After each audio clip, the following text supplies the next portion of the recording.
Chapter 870. You should thank Jun Mo. Yi Su said this to Lu Bai for the first time in the dilapidated house. Then he said with emotion, "Even though I can no longer practice swordsmanship, I am satisfied to see your sword in the human world." Lu Bai was standing by the window, looking at the lunchbox on the windowsill. Hearing Yi Su's words, he turned to him and said with a smile, "I am satisfied too." He was wearing a comfortable silk shirt, which was not embroidered with money on purpose. He was wearing a pair of comfortable cloth shoes, which did not make him look refined. He didn't carry a sword, nor did he emit any fierce sword intent. With his hands behind his back, he looked like an ordinary person in Lincoln City, giving people a comfortable feeling from inside to outside. Yi Su's ocean of qi and mountain of snow had been destroyed, but his eyes were still there. One look at Lu Bai and he knew that the most powerful man in the world had improved again. But he couldn't tell which level he had reached. It was difficult for the highest peak in the world to grow even an inch higher. But Lu Bai did it. Yi Su knew that it must have something to do with the Battle of Verdant Canyon. That was why he said that Lu Bai should thank Jun Mo. The Battle of Verdant Canyon was the peak of swordsmanship in the human world. Lu Bai, the Sage of Sword, Jun Mo of the Academy, and Yi Su of Haotian Taoism were the protagonists of this battle. They were the three most powerful swordsmen in the human world. In this pinnacle battle, Yi Su had become a cripple, Jun Mo had lost his arm, and his cultivation path had been severed.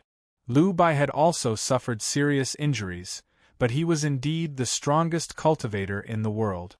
He was the first to recover his cultivation level, and he even had a breakthrough.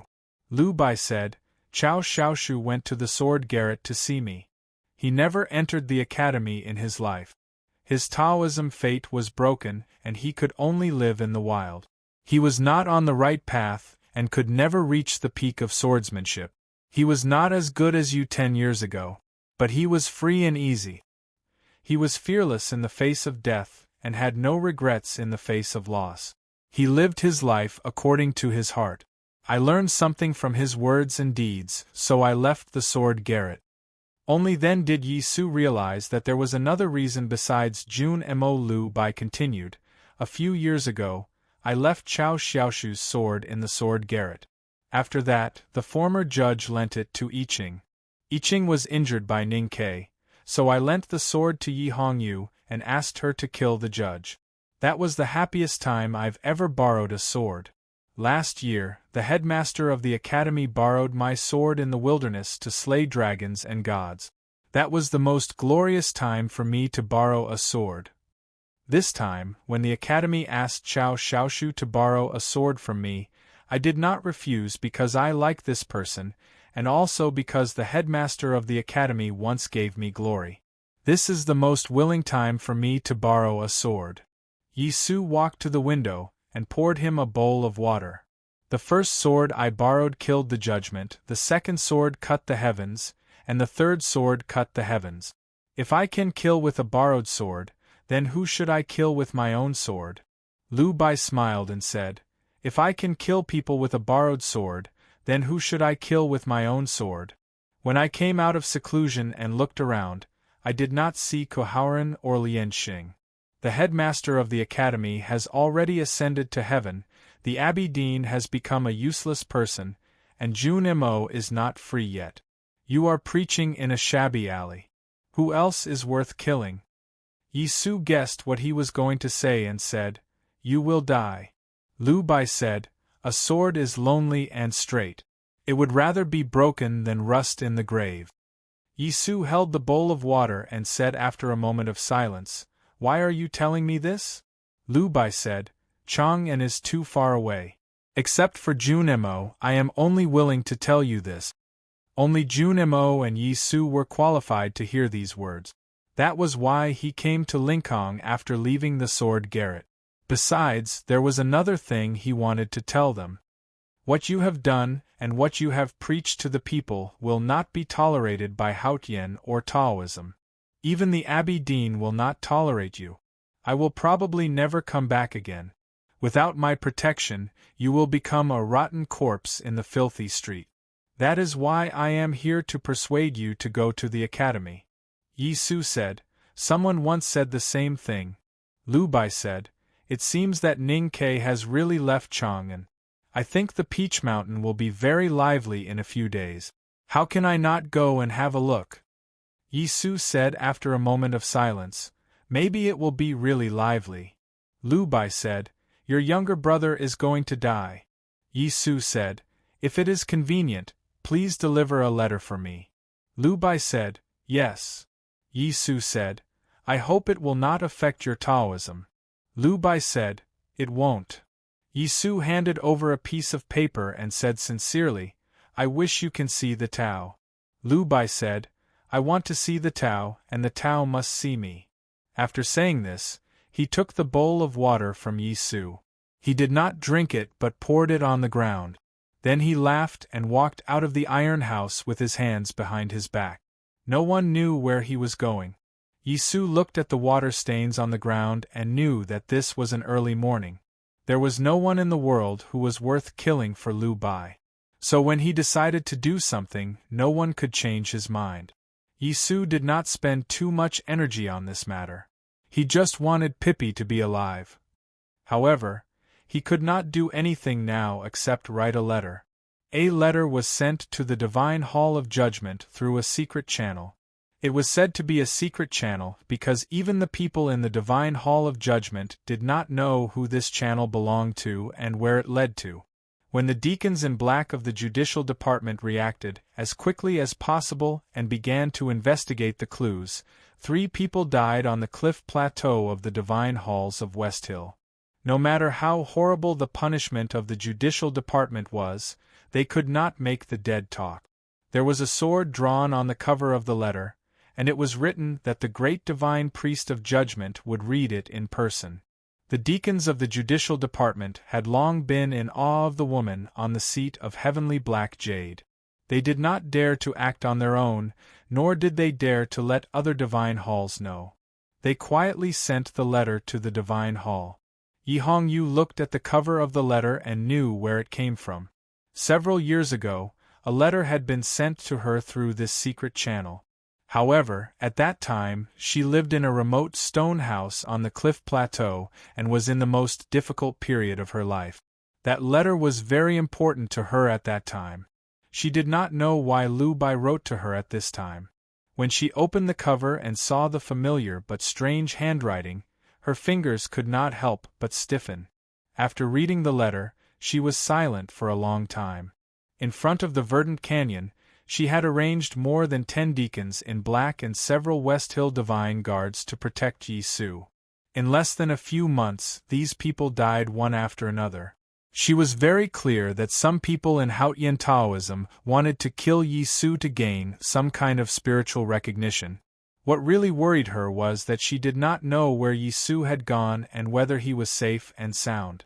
It was not until she received this letter that she knew that her brother had been in Lincoln City in the South Jin Kingdom. With the secret protection from the sword Garrett, he should be safe.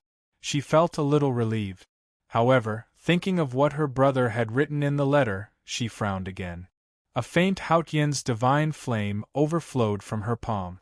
The letter and the cover of the small sword were burned into ashes. She slowly let go of her hand and looked in the direction of the Divine Hall of Light. Yi Hongyu could guess who the person in the Divine Hall of Light was and why he did not want to see her. She felt it was ridiculous and even a little contemptuous of that person. This contempt and ridicule was only based on their relationship in the human world. After all, that person was a superior being. What could she do? Years ago by the North Yen Lake, Yi Su was ordered by Haotian to stop her from killing Long Qing. From that moment on, she began to doubt Haotian and felt disappointed in her brother. However, what happened by the Sisui River made all her doubts disappear. Yi Su had reminded her in front of the verdant canyon. He had also doubted it, but then he suffered a painful failure. Maybe it was Haotian's punishment for him.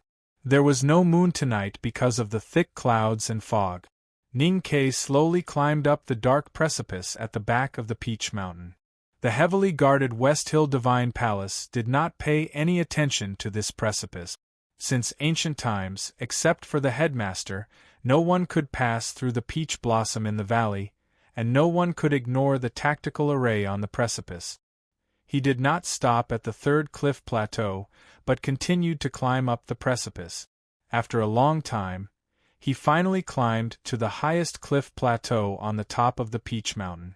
The route he chose was the most remote part of the cliff plateau, right behind the Divine Hall of Judgment. He gently wiped off the rock debris on his hands on his legs, and looked at the dark and solemn Divine Hall in front of him in silence. There was no doubt that this was a gamble. In the original plan of the Academy, this was the last resort. They could only choose it when there was no other way. However, he had been silent for many days and still could not guarantee Chin Pippi's life. Therefore, he had to take the risk here. The Divine Hall of Judgment was very quiet, especially on the side facing the precipice. There were no patrolling cavalrymen of the Divine Hall, not even black-robed deacons or red-robed priests. The space inside the Divine Hall was extremely large, extremely magnificent, and extremely monotonous. The black floor reflected the light of the crystal lamp, but it did not feel warm at all, only cold and solemn. This feeling was very in line with the word judgment and the temperament of the current master of the Divine Hall. But in Ning Ke's eyes, the Divine Hall of Judgment was like a big tomb, and the black jade throne was like a coffin. He looked at the beautiful woman sitting on the black jade throne with her eyes closed, supporting her chin, and said, "Help me." The black jade throne was very large, like a sea of blood. She wore a blood-colored divine robe of judgment and sat on the huge throne, like the thickest and coldest drop of blood in the sea of blood. The black jade throne was very cold, like a blood crystal coffin. She closed her eyes and supported her chin with her eyelashes still, as if she was the princess sleeping in the blood crystal coffin, and could hardly wake up.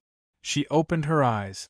The sea of blood began to undulate, and the blood coffin slowly opened. She did not look at Ning Ke, but at the black floor in front of the throne. She said, "Is this the promise of life and death? I can't stand it anymore. 1 chapter today, 3 chapters tomorrow. To be continued. If you like this work, please come to Chidian.com to vote for me. Your support is my greatest motivation." Chapter 871.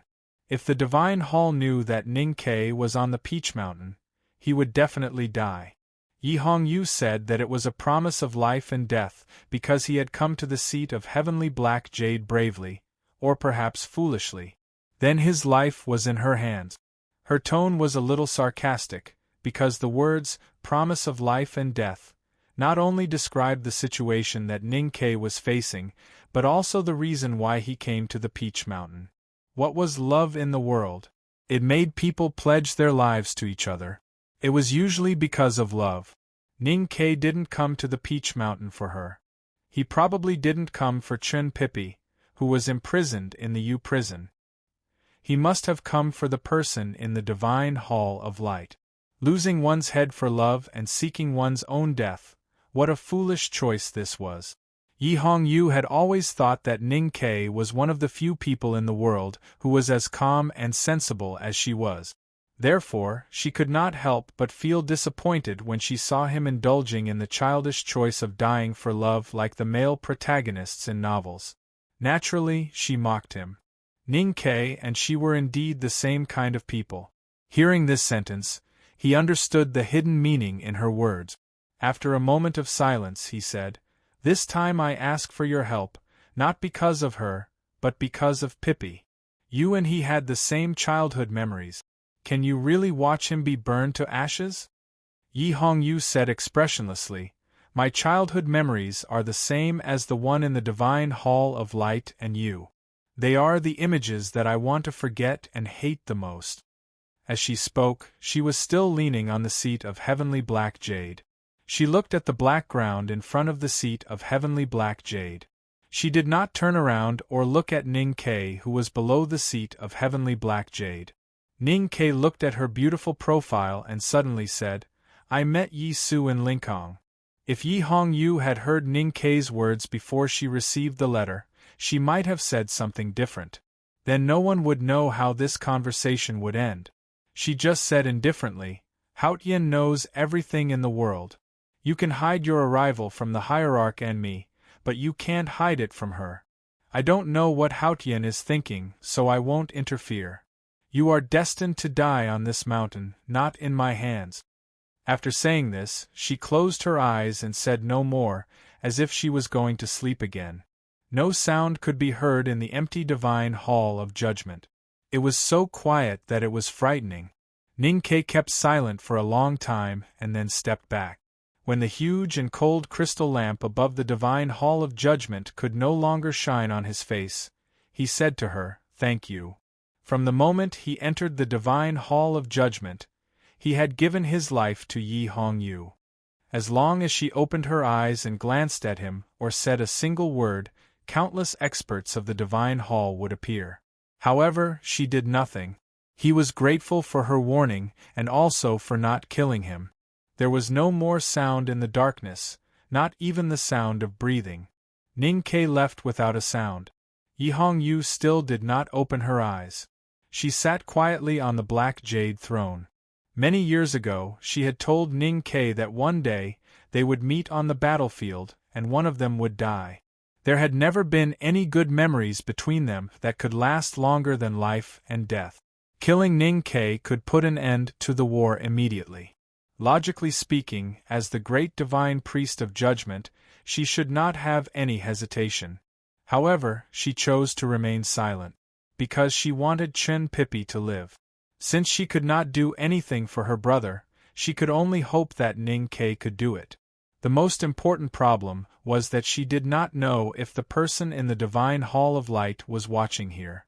She did not know what arrangement that person had made for Ningquebet. The person who should have been above the vault of heaven had come to the human world. Therefore, the human world had become chaotic and complicated.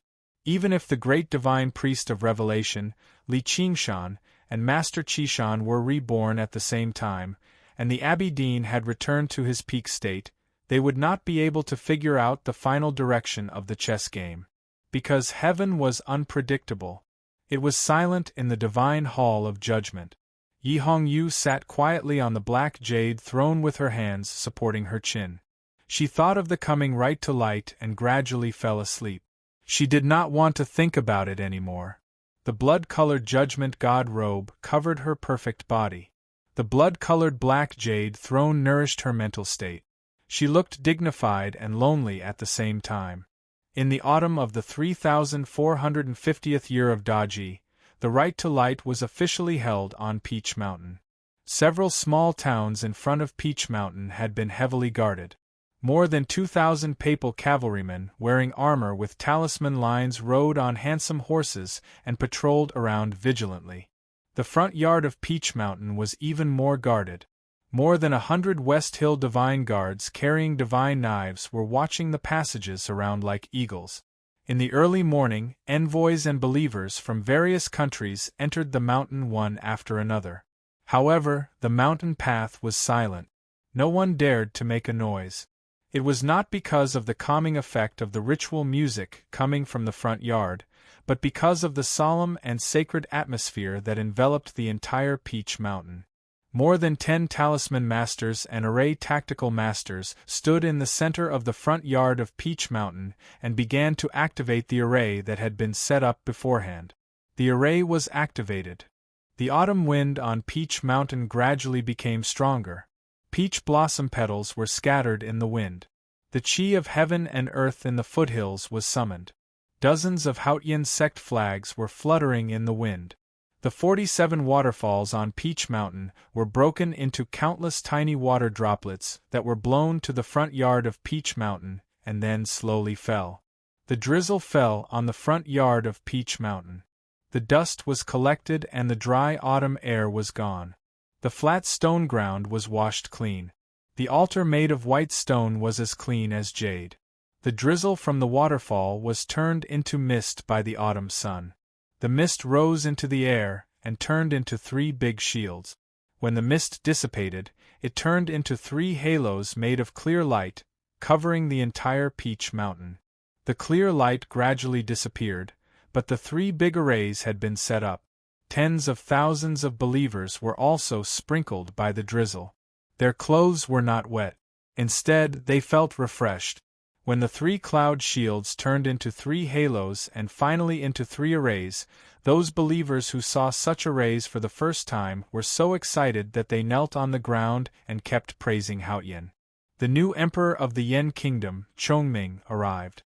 So did the emperors of the small kingdoms such as Song, Qi, Liang, and Zhen. The lord of the Song family, the abbot of the Lank Temple, monk Guanhai, the world wayfarer of Buddhism, Xiankong Temple's Qin Yen, the national master of the Golden Tribe Royal Court and the #1 martial arts master of the Royal Court, General Lebu, the rogue cultivators from all over the world, the teachers and students of the Revelation Institute, the divine priests and deacons of the 4 divine halls, and even the servants were here. These people stood closer to the foot of the mountain, far away from the tens of thousands of believers. They watched the believers kneeling on the ground and praying, each with their own thoughts. The divine priests and deacons of the divine halls of West Hill were naturally proud. The Buddhist priests remained silent. The national master of the royal court smiled and said nothing. General Lebu, however, frowned. 2 sacred chariots slowly descended from Peach Mountain and stopped above the front yard. The sacred chariot in the middle was extremely huge. There were thousands of rays of light shining through the layers of gauze. There was a tall figure in the light. It was the hierarch lord of the divine halls of West Hill. The sacred chariot on the side was relatively smaller, but the gauze was as red as blood. It was indescribably cold and murderous. A beautiful woman was sitting in the chariot. Her black hair flowed like a waterfall. It was the great divine priest of judgment, Yi Hongyu. It was the first time for most of the believers to see the hierarch and the great divine priest of judgment. After seeing the 2 sacred chariots, they were so excited that even their voices trembled. The bigwigs on the front yard felt even more complicated. The divine halls of West Hill had always ruled the world of Haoyan. The hierarch lord and the 3 great divine priests of West Hill were the most powerful beings in the world. However, the great divine priest of Revelation was dead, and there was no successor. The divine hall of light had been in constant turmoil for the past 20 years. Now, even the eternal lamp in the hall had been extinguished. Today's right to light was so grand, but the 2 sacred chariots seemed so lonely, which made the divine halls of West Hill look even more gloomy. Compared to the divine halls of West Hill, the guests who came to watch the ceremony were more powerful. Apart from the Academy and the Devil's Doctrine of the Wilderness, almost all the powerful cultivators in the human world were present. Among them, the National Master of the Royal Court and Qin Yen of the Xiankong Temple were the most distinguished, which made the Sword Garret of South Jin Kingdom even more conspicuous. The representative of the Sword Garret of South Jin Kingdom was Lu Yiqing. This blind swordsman in the Knowing Destiny state was rumored to have killed the Emperor of South Jin Kingdom. However, compared to the other people at the Right to Light, he was still lacking. This made the divine halls of West Hill very dissatisfied. The hierarch's palanquin released his power, and everyone could feel his displeasure. At this moment, a white line suddenly appeared in the clear blue sky above Peach Mountain. The white line was very thin, as if someone had drawn a line on the blue sky with a needle. Then, a sword appeared in the front yard of Peach Mountain. The sword looked very ordinary. The hilt was wrapped in soft and dense Songjiang cloth. The blade was probably made of green steel. It did not look very sharp, and there were no Fu characters carved on it. But everyone's eyes were attracted by the sword. Because the sword was not in anyone's hand. It was suspended in the air above the front yard of Peach Mountain. The sword vibrated slightly, making the air vibrate and making a comfortable sound. No one knew how the sword came to the front yard. Even the hierarch lord, the national master of the royal court, and Qin Yen could only see a thin white line in the sky before the sword appeared in front of them. Moreover, the invisible array that covered the outermost layer of Peach Mountain could not stop the sword at all. It did not even react. That was the most shocking thing. The flying sword quietly hovered in the air, as if it was held by an invisible hand. If someone was behind the sword, they would see that the head of the sword was slightly raised, facing the divine hall of light on Peach Mountain. There was no sign of disrespect. It just looked at that place quietly. Try to finish the second chapter before 3 o'clock. To be continued. If you like this work, please come to Chidien.com to vote for me. Your support is my greatest motivation. Chapter 872. Perhaps it was because the sword had penetrated the invisible array. A gentle autumn wind blew in the front yard of Peach Mountain. A few yellow leaves fell on the ground. A yellow leaf fell on the sword. It did not break because there was no sword intent on the sword. It was just ordinary. The leaf bounced on the ground and fell back to the ground. It was very unusual, because everyone on the front yard had already guessed whose sword it was. Only Lu Bai's sword could appear in front of them in an instant and fly to Peach Mountain in such an arrogant manner. The hierarch's tall figure leaned forward in the dazzling light. The hierarch was a little angry because Lu Bai's sword was facing the divine hall of light. Even though it was disrespectful, it did not show its submission. More importantly, the sword appeared after the hierarch. This meant that Lu Bai placed himself above the hierarch. He was the hierarch of the divine halls of West Hill. Being above him meant being above the human world. At the back of the mountain of the academy, the hierarch was severely injured by the 23-year cicada cultivation. He lost his sight, lost his hand, and lost his ocean of chi. He had to sacrifice his life to escape back to Peach Mountain. He thought he was useless and hid behind the dazzling light because of the fear in his heart. Who would have thought that Haotian would come to the human world? From the moment he knelt in front of Haotian, it was the first time he had real confidence and courage since his lower abdomen was injured decades ago. Haotian was angry at the Jisho Abbey, and he was now the real representative of Haotian in the human world. As long as he was on Peach Mountain, he would be invincible. No matter how strong Lu Bai was, he would not be a match for him. Even the drunkard and the butcher would not dare to disrespect him.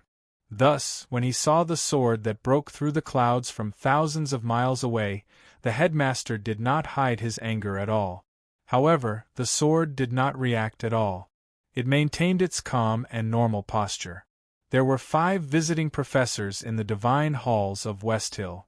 Xia Ho was dead and the master of calligrapher was living in seclusion. However, Lu Bai was still the most respected one among all the visiting professors. If his sword came to Peach Mountain, it meant that he had come to Peach Mountain as well. He had shown enough respect for the right to light. Under such circumstances, the hierarch could not do anything rash. The chief of the Revelation Institute was standing beside the sacred sedan. He was in charge of the arrangements for the right to light today. Seeing that the hierarch did not give any orders, he signaled for the ceremony to begin. The sacred Taoist canon music resounded throughout the Peach Mountain and gradually gathered in the front yard. The music entered everyone's ears. The chi of heaven and earth danced with the music. The wind blew again, but this time it was not the chilly autumn wind. Instead, it was as warm as spring. The peach blossoms in the valley swayed gently in the wind and their petals became more tender. They began to bloom in autumn and then floated down the Peach Mountain with the wind, dancing in the air above the front yard. Tens of thousands of peach petals fluttered in the air, scattering bursts of strange fragrance onto the ground.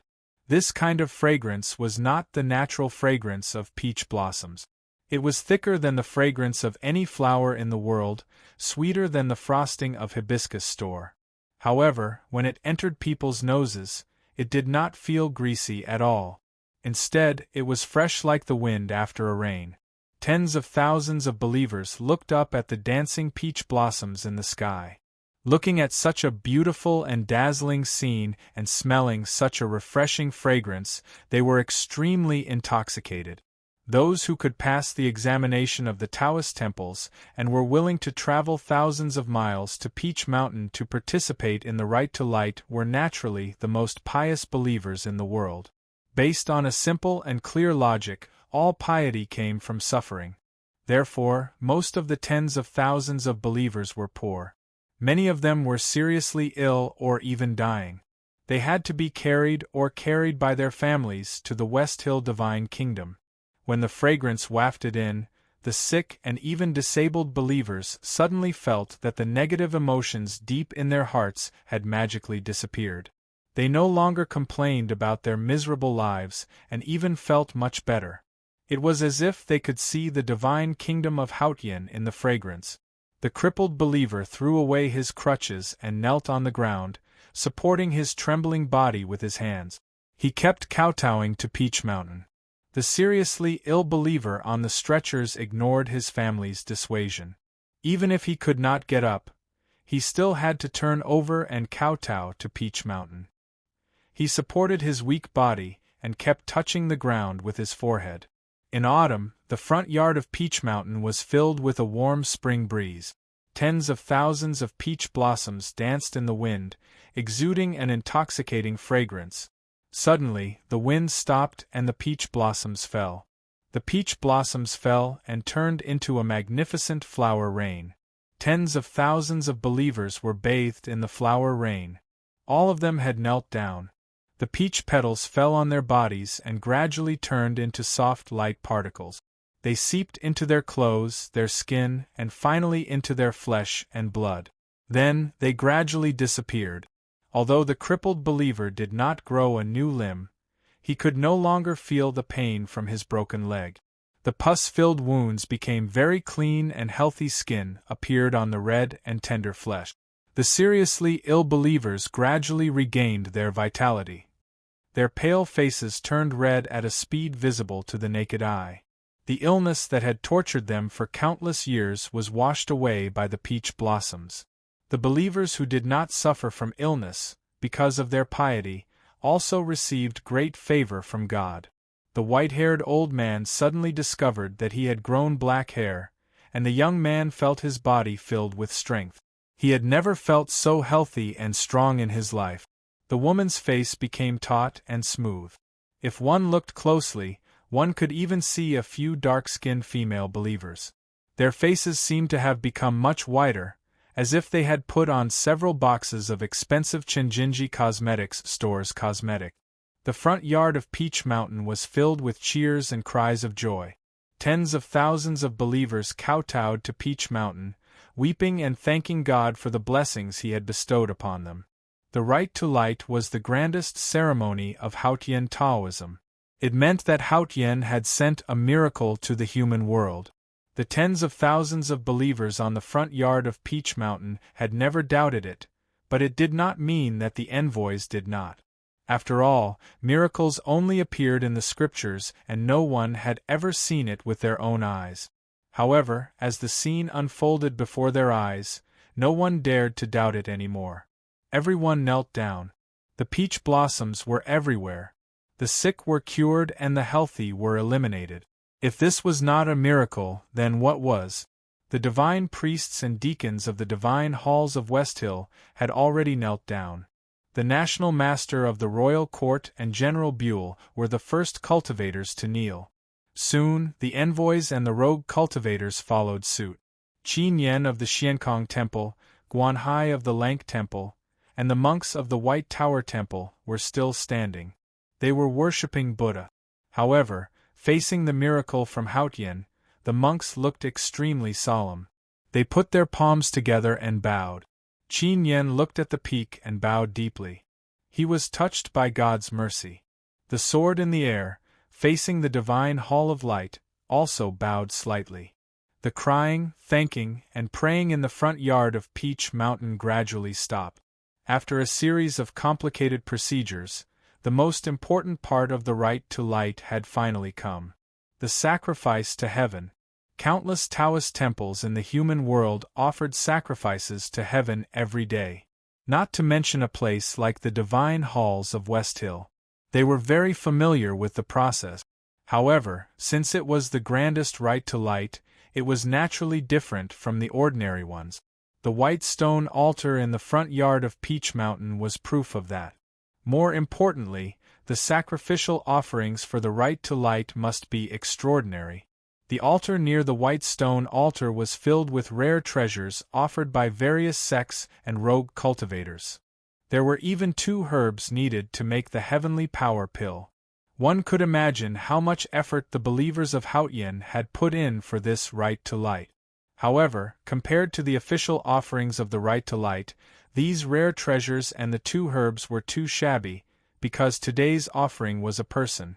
That man was certainly not an ordinary person. He was called the peerless genius of Haotian Taoism the moment he was born. He had the purest blood of Haotian Taoism. Both his paternal and maternal lineages were the noblest inheritance of Haotian Taoism. He had studied and lived in the unknown place of Haotian Taoism since he was a child. Later, he went to the academy in Chang and to study with the headmaster. He was the youngest knowing destiny state cultivator in the cultivation world. He had even taken the heavenly power pill. He was the only Chun Pipi in the world who belonged to the academy and Haotian Taoism. The warm autumn sun warmed the white stone altar. However, when the altar was opened, a cold aura seeped out from the ground and almost froze the entire altar. This was because the bottom of the altar led directly to the U prison. The white stone altar opened and closed again. 2 West Hill divine guards appeared in front of everyone with Chun Pipi in custody. Chun Pipi was still wearing the uniform of the academy. No one knew if this was the divine hall's arrangement or if he was too lazy to change after he was captured and brought back to Peach Mountain. He did not have any restrictive talismans on him, nor did he have the usual shackles on prisoners. Even his hands were not tied with rope. The West Hill Divine Palace was not worried that he could escape. Although he did not have any restrictive talismans on him, the ocean of chi and mountain of snow in his body was personally set by Haotian. No one could undo it. Around the altar were envoys and cultivators from various countries. Some of them did not know Chun Pipi, and only a few had seen him before. However, through the Divine Hall's deliberate propaganda, everyone knew that he was Mr. 12 of the Academy and that he was his father and son with the Abbey Dean of Jisho Abbey. No one spoke. It was quiet. Some did not know what to say, while more did not dare to say anything. The West Hill Divine Palace had chosen Chun Pipi as the sacrifice for the right to light. This meant that after thousands of years, the internal structure of Haotian Taoism had finally changed. This meant that the heavens were dissatisfied with Haotian Taoism, especially with Jisho Abbey. On the other hand, it was a cruel punishment for the academy. It was very quiet and everyone looked very solemn. Some people did not dare to speak because they knew very well that this grand right to light was a sacrifice to Haotian, but it was also a trap that Haotian Taoism had set for the academy. The academy did not send anyone to the right to light, but they would definitely show up at Peach Mountain today. Even though they knew it was a trap, they still had to come. Otherwise, why would the academy be called the academy? The peach blossoms were everywhere and Haotian had blessed them. The atmosphere was sacred and joyous. However, everyone knew that this atmosphere could not last forever. The moment the people from the academy appeared at Peach Mountain, the right to light would become the fiercest battlefield. No one knew how many powerhouses would die. I will try to finish the next chapter before 5:30. To be continued. If you like this work, please come to Chidien.com to vote for me. Your support is my greatest motivation. Chapter 873. The people near the white stone altar knew that the academy would come, but they did not know when. This kind of waiting was undoubtedly a kind of mental torture, so they looked solemn and silent. This kind of silence, in a sense, represented the respect and even awe of the academy. However, at this stage, no one believed that the Academy could still win, even though they were in awe. Liu Bai's sword, the hierarch and the judgment, the national master of the Golden Tribe, the generals of the royal court, and Qin Yen of the Buddhism sect were all powerful cultivators.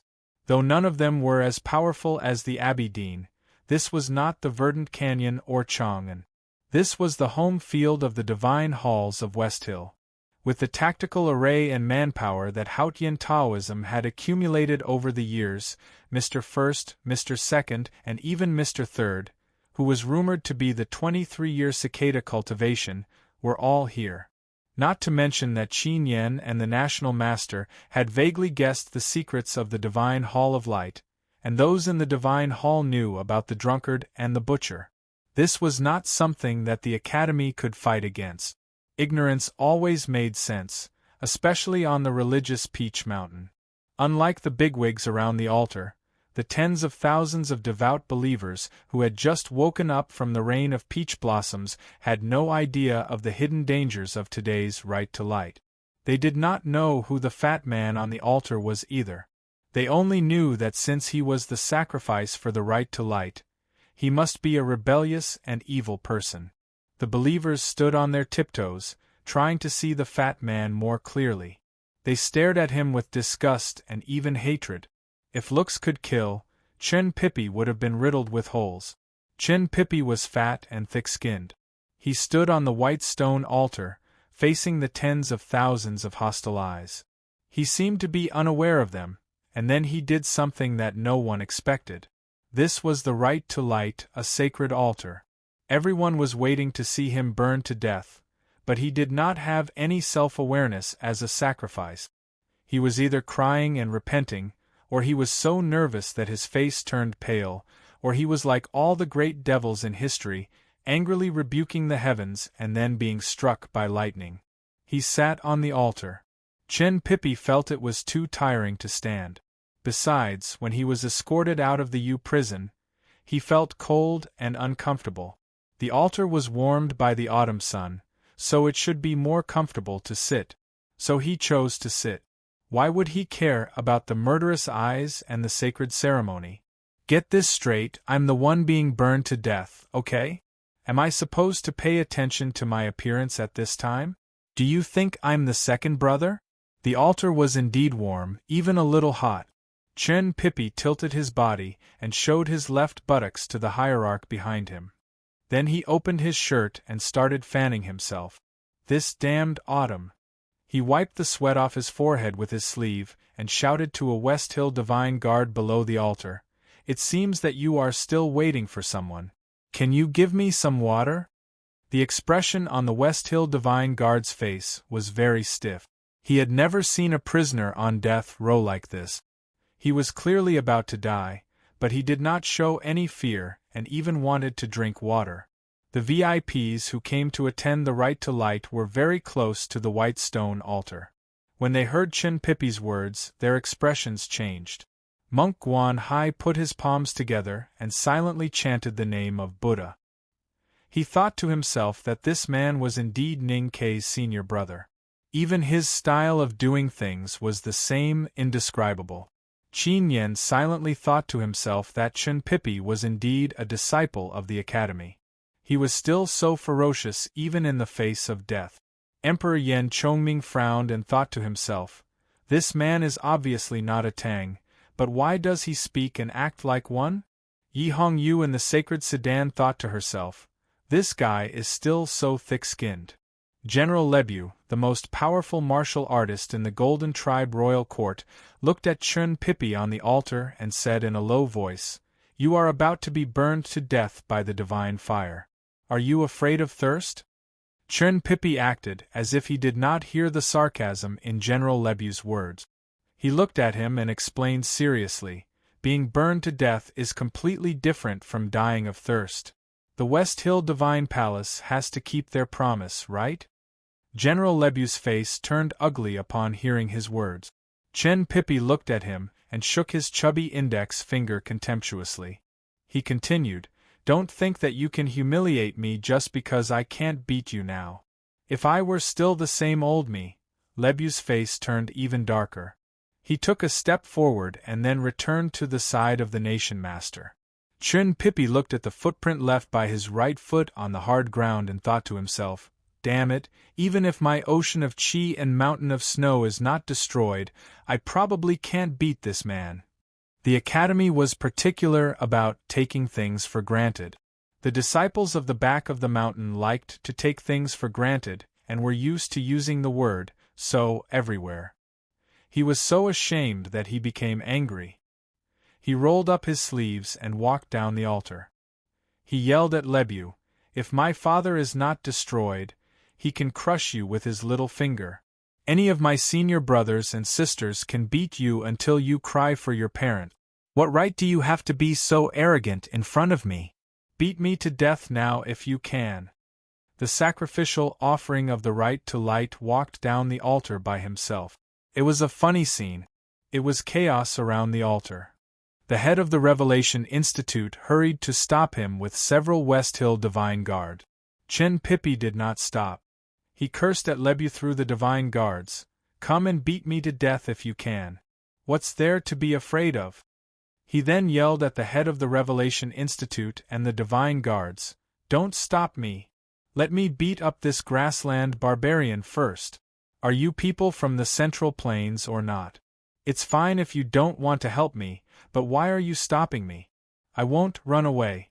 I just want to show him the unique skill of Haotian Taoism, natural stream magical finger." His ocean of chi and mountain of snow had been destroyed. It was difficult for him to catch a chicken, let alone the natural stream magical finger. But he still yelled desperately. He did not look like a genius of Haotian Taoism. He was more like a ruffian in the city. The Divine Hall felt like they had caught a chicken. They wondered if the sacred and solemn right to light was going to become a ridiculous farce. The head of the Revelation Institute said sternly, "Don't say anything. This is the respect of the Divine Hall to the Abbey Dean. If you don't want to be stuffed with your stinky socks, you'd better behave." Chun Pippi looked at the headmaster, who was also in the knowing destiny state, and said helplessly, "You are really knowledgeable. You can even deal with me." Without waiting for the head of the Revelation Institute to reply, he held his head high and said, "I want water. If you don't give me water, you can just kill me now." The national master of the Golden Tribe, who had been silent and smiling, suddenly spoke. This ordinary-looking old man was playing with the small wooden tripod in his hand. He looked at Chun Pippi and said, "The Abbey Dean is far away from the immortal world. Ordinary people like us can never hope to catch up to him. What Lebu said was indeed inappropriate. I apologize to you on his behalf." Chun Pippi squinted and looked at the small wooden tripod in the hands of the national master of the Golden Tribe. He found it familiar. Thinking of the title of the great divine priest of Precious Tripod, he became even more uncertain. The national master of the Golden Tribe looked at the head of the Revelation Institute and said with a smile, "I think it's okay to give him some water." The Golden Tribe Royal Court, which was the most powerful force in the wilderness, had changed their faith and became a follower of Tengri Heaven. They were bathed in the glory of Haotian just like the Central Plains.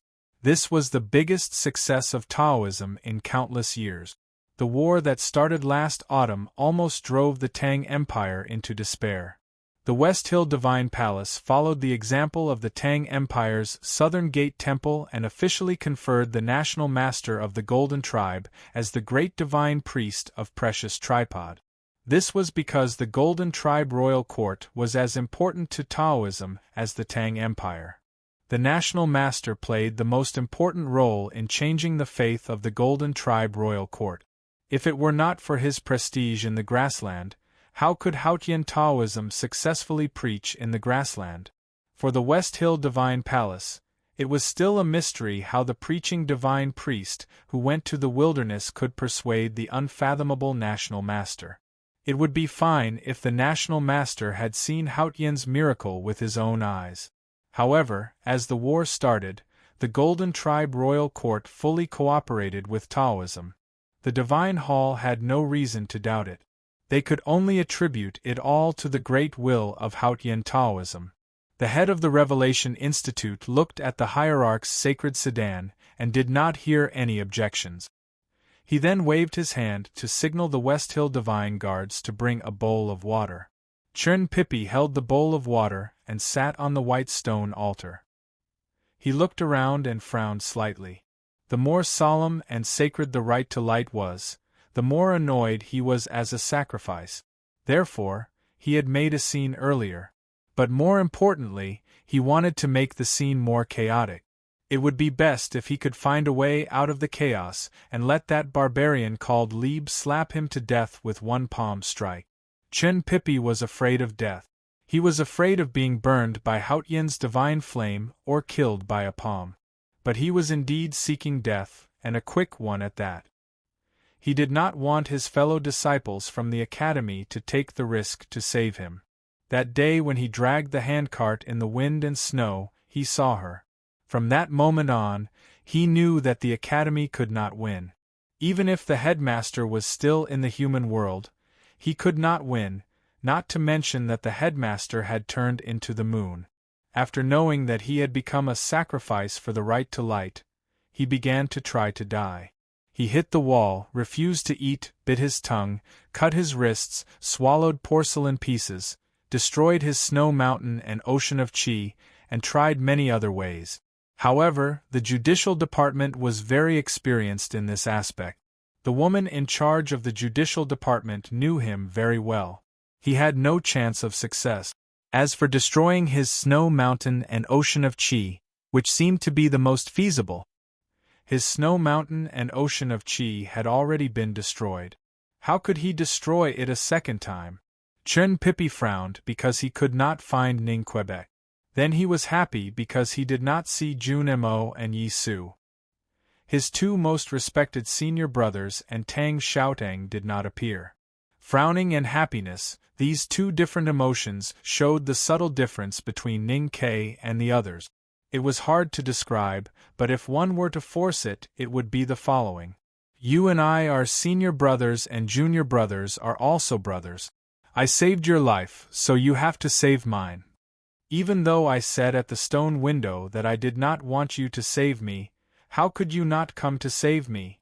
Of course, Chun Pippi did not want Ning Ke to come. But he felt a little disappointed and wronged when he could not find Ning Quebec. Moreover, there were tens of thousands of people in the front yard of Peach Mountain, but he did not know anyone. Wouldn't it be too lonely to die like this? Then, he saw the blood-red divine chariot and Yi Hongyu sitting in it. He realized that there was actually someone he knew. Even though he was about to die, he was still subconsciously afraid. Then he said something that he had wanted to say since he was a child. Yi Hongyu, you heartless girl.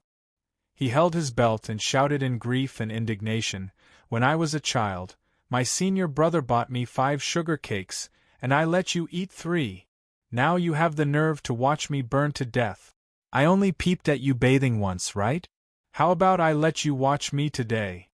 Yi Hongyu, who was in the sacred sedan, wanted to tear his mouth apart. The headmaster of the Revelation Institute, who was standing by the altar, regretted not gagging him earlier. The sacred and solemn right to light had finally become absurd because of the sacrifice. The headmaster of the academy once said that Chun Pippi had a pure heart and was optimistic, so he entered the knowing destiny state. This was also the principle of the academy, so he became the youngest person to enter the knowing destiny state. He was just that optimistic, even though he was about to die. But he did not know if Haotian would find this really funny. I wrote it quite funny. I have already said that this night is a comedy, but you just did not believe me. There is a separate chapter below. It is not about canvassing for votes, but an announcement of several important things. To be continued. If you like this work, please come to Chidian.com to vote for me. Your support is my biggest motivation. Chapter 874. The opening was clear. It was not to canvass for votes, but to report a few things. The first thing was that our dark-skinned Sang Sang won the best female lead in the role competition. Warm applause. As the honorary leader of Songsong's party, I would like to express my sincerest gratitude to everyone. Miss Shanshan, with thin eyebrows and thin lips, won the third place for the best supporting female lead. Miss Yi Hongyu, who was covered in golden threads, won the best supporting female lead instead of the best male lead. She was still in the top 5. Warm applause. On behalf of the two ladies, they thanked everyone for their love. The second thing was that the third episode of Showa Ye's Simplified Chinese had been published on all major websites. There was a link posted by Lazy at the top of the book review section. If everyone wanted to buy the physical book, they could buy it online. There was a discount and it was more convenient. The third thing was that Chidian and YY had organized a novel-telling activity. Showa Yi was honored to be the subject of the story. The competition has officially begun. It will be the semi-finals and finals soon. On the 27th, during the finals, I might go and watch. There is an announcement on the homepage of Chidian about the details. Everyone can take a look. Also, please don't forget that the official channel of Showa Yi and YY is 55373. Those who like this can go there often. There are many good songs and fun people. The fourth thing was that there have been a lot of things to do recently. Thank you to the enthusiastic readers, the hard-working sub-editors, and the administrators of the chat group. YY administrators, thank you all for your hard work. Recently, I have been focusing on writing the book and my neck. I really don't have the energy to deal with these things. Anyway, thank you very much. To express my gratitude, and probably because I had a good time writing the 3 chapters today, I will continue writing the 3 chapters tomorrow. See you tomorrow. To be continued. If you like this work, please come to Chidian.com to vote for me. Your support is my greatest motivation. Chapter 875. She stood in the divine hall of light, looking down at the front yard of Peach Mountain with her hands clasped behind her back. She did not find it funny, only a little ridiculous, to see Chen Pippi making a scene and acting shamelessly. She remembered who Chen Pippi was. She had seen him many times in Chang, and had even cooked noodles for him. He had the purest blood of Taoism. Even though he had lived in a disrespectful place like the academy for many years, deep in his heart, he still had faith in himself. Naturally, he also had doubts. The teachers and students of the Revelation Institute stood by the forest in the front yard of Peach Mountain, along with dozens of inconspicuous servants. Ning Kei stood in the crowd, watching the farce at the altar. He could not help but feel anxious. That night, Yi Hongyu led him out of the divine hall of judgment, which meant that there was a possibility. Coupled with her relationship with Yi Su, she should at least remain neutral today. However, she was the great divine priest of judgment. How could she tolerate being accused in front of tens of thousands of people that he had seen her naked when she was young?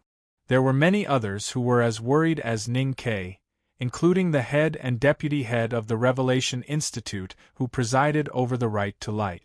Everyone in the divine hall knew how terrifying the great divine priest of judgment was.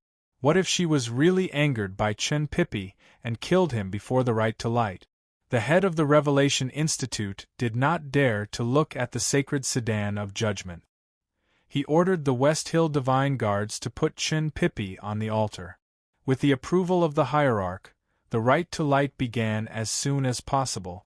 During the sacrificial ceremony, the Divine Hall did not announce Chen Pippi's crimes. Instead, it started right away. The head of the Revelation Institute held a silk scroll made of gold and read the chapter of worship to heaven from the West Hills scriptures. This chapter mainly talked about the great merits Haotian had bestowed upon the human world. It had always been considered the most important of the 3 sacred chapters. The chapter to heaven from the scripture was the official right to light. The head of the Revelation Institute calmly and sincerely read the right to light. Every time he read a sentence, the teachers and students of the Revelation Institute would repeat it in perfect harmony. No one knew if there was a priest directing them or if they just did it on their own, but the tens of thousands of followers also began to repeat the rite to light like the teachers and students of the Revelation Institute. The chanting grew louder and more orderly, like the waves on the sea, each higher than the last, yet perfectly spaced between the waves. Gradually, it resounded throughout the Peach Mountain, as if it wanted to be heard by the high sky. Chin Pippi sat on the white stone altar and picked up the bowl of water he had placed on the ground. He regretted that he had failed to provoke Yi Hong Yu into killing him. He wanted to drink some water to soothe his throat. Suddenly, he heard waves of chanting coming from all around Peach Mountain. His right hand, which was holding the bowl, froze. He was born in Haotian Taoism and had memorized the West Hill scriptures since his childhood. He knew that the eulogy to heaven was very long. The people of the Divine Hall had just finished reading the first 2 paragraphs, which were full of believers' awe and love for Haotian. The next paragraph would describe Haotian's merits to the human world. His body froze. It was not because he subconsciously wanted to finish reciting the eulogy with the tens of thousands of followers, but because he sensed an indescribable pressure from the wave-like chanting. This pressure was absolutely pure power, absolutely high state, and did not belong to the human world at all. This pressure did not come from the pious chanting of tens of thousands of followers. It was summoned from the sky by the followers chanting. In other words, this pressure came from the sky. Chin Pippi looked up at the sky and saw that the autumn sun had become even more dazzling. Countless rays of light fell on the white stone altar and fell on him. The light contained absolute pure power and absolute high state. This was the pressure he felt. The pressure seemed to be pressing him into the white stone altar. He was sitting on the altar, and at this moment, he even felt that his buttocks were connected to the slightly hot white stone. His face turned pale and he frowned. The bowl in his hand was smashed into powder under the light, and the water in the bowl splashed all over him. Facing the pressure from the sky, humans would subconsciously surrender or hide. Chin Pippi did not want to surrender. He wanted to hide, but he found that he could no longer move. It was so difficult to even maintain the posture of looking up at the sky. His neck was so sore that it was unbearable. He felt that the seal on the ocean of chi and mountain of snow in his body suddenly loosened, but he was not happy. This was not a sign of recovery, but the beginning of the ocean of chi and mountain of snow melting. His ocean of chi and mountain of snow was sealed, but he was still optimistic because he had seen how Ning Ke embarked on the path of cultivation. Since Ning Ke could do it, why couldn't he, a peerless genius? He firmly believed that he could rebuild the ocean of chi and mountain of snow. It was not until this moment that he realized that under Haotian, all his thoughts were delusional. Chin Pippi maintained the posture of looking up at the sky, watching the autumn sky become brighter and brighter, and watching the light falling on him become denser. Although he did not know what the last part of the right to light was, he had a vague intuition that he would eventually melt in the sky and bid farewell to the world. Ning Ke had been watching from the crowd. His gaze passed over the shoulders of the handymen and fell on the white stone altar. His black eyes reflected the holy light and kept changing. He was very familiar with the Haotian divine flame. He knew that when the eulogy ended, the thousands of rays of light that fell on the white stone altar would turn into the purest Haotian divine flame, which was what the believers called the holy fire. Chin Pippi would then become a wisp of green smoke in the divine flame.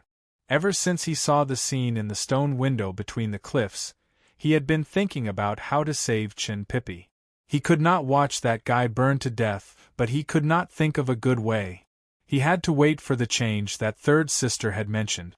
However, Chin Pippi was about to die now, and the change had not appeared. He could not wait any longer, so he took a deep breath and prepared to act. Breathing made a sound, especially for a master of the diabolism like Ning Quebec. The breath he took before he exerted all his strength was like the autumn wind whistling through the forest. The handyman in front of him and Priest Moley, the deputy headmaster of the Revelation Institute, vaguely heard something. But before they could react, another sound attracted their attention. Ning-Ke also heard that sound, so he hid his breath as fast as he could and slightly bent his back, turning back into the inconspicuous manservant in the crowd. The sound came from the periphery of the front yard of Peach Mountain. Someone was also chanting the Ode to Heaven. The content was almost the same as what the West Hill Divine Palace priests and tens of thousands of believers were chanting. Even the intonation was the same. There were only some minor differences in some paragraph. However, it was these minor differences that made the sound of the eulogy very harsh. It was like a perfect and harmonious piece of music suddenly rang out with a crisp knock on bamboo. The voice continued chanting calmly. As it got closer and closer to Peach Mountain, the rhythm of the pious chanting of tens of thousands of believers was suddenly disrupted. The believers kneeling on the ground looked back in astonishment. The solemn chanting became much softer. Only the teachers and students of the Revelation Institute and the divine priests were still persisting, fighting against the chanting coming from the foot of Peach Mountain. A group of people came from the foot of Peach Mountain. Some were young, some were old, some were young, some were male, and some were female. They wore bamboo hats and had dark skin. They looked like fishermen by the sea, but they were dressed in noble red robes. The dozen or so red-robed priests, who looked like fishermen, walked slowly in a uniform rhythm. If one looked from the front, he could only see the old man at the front. The unique chanting came from these people. There were a dozen of them, but only one voice. Compared to the chanting of the divine halls, this was the perfect harmony. The dozen or so people came to the front yard of Peach Mountain. A clear light appeared and the first array of Peach Mountain was revealed. However, the old man did not stop. He kept walking, his face expressionless. Even the chanting did not stop. The words of the worship to heaven kept ringing out. The clear light gradually appeared and then faded away without showing any power. The priests in red who looked like fishermen walked onto the front yard of Peach Mountain. The dozens of papal cavalrymen and the divine guards of West Hill who had followed them here did not know what to do when they saw this scene. The red robes they were wearing were real. They could not be forged from the divine halls. More importantly, even the clear light array of the Peach Mountain had recognized their identity. Only the priests who were truly devoted to Haotian and had the blood of Haotian Taoism could pass through the clear light array so easily. The tens of thousands of believers on the front yard of Peach Mountain stood up and spread out like a tide. They made a path for the dozen or so people. These people still walked straight toward Peach Mountain. They looked devout and determined. They all worshipped Haotian, but they did not follow the same path as the divine halls.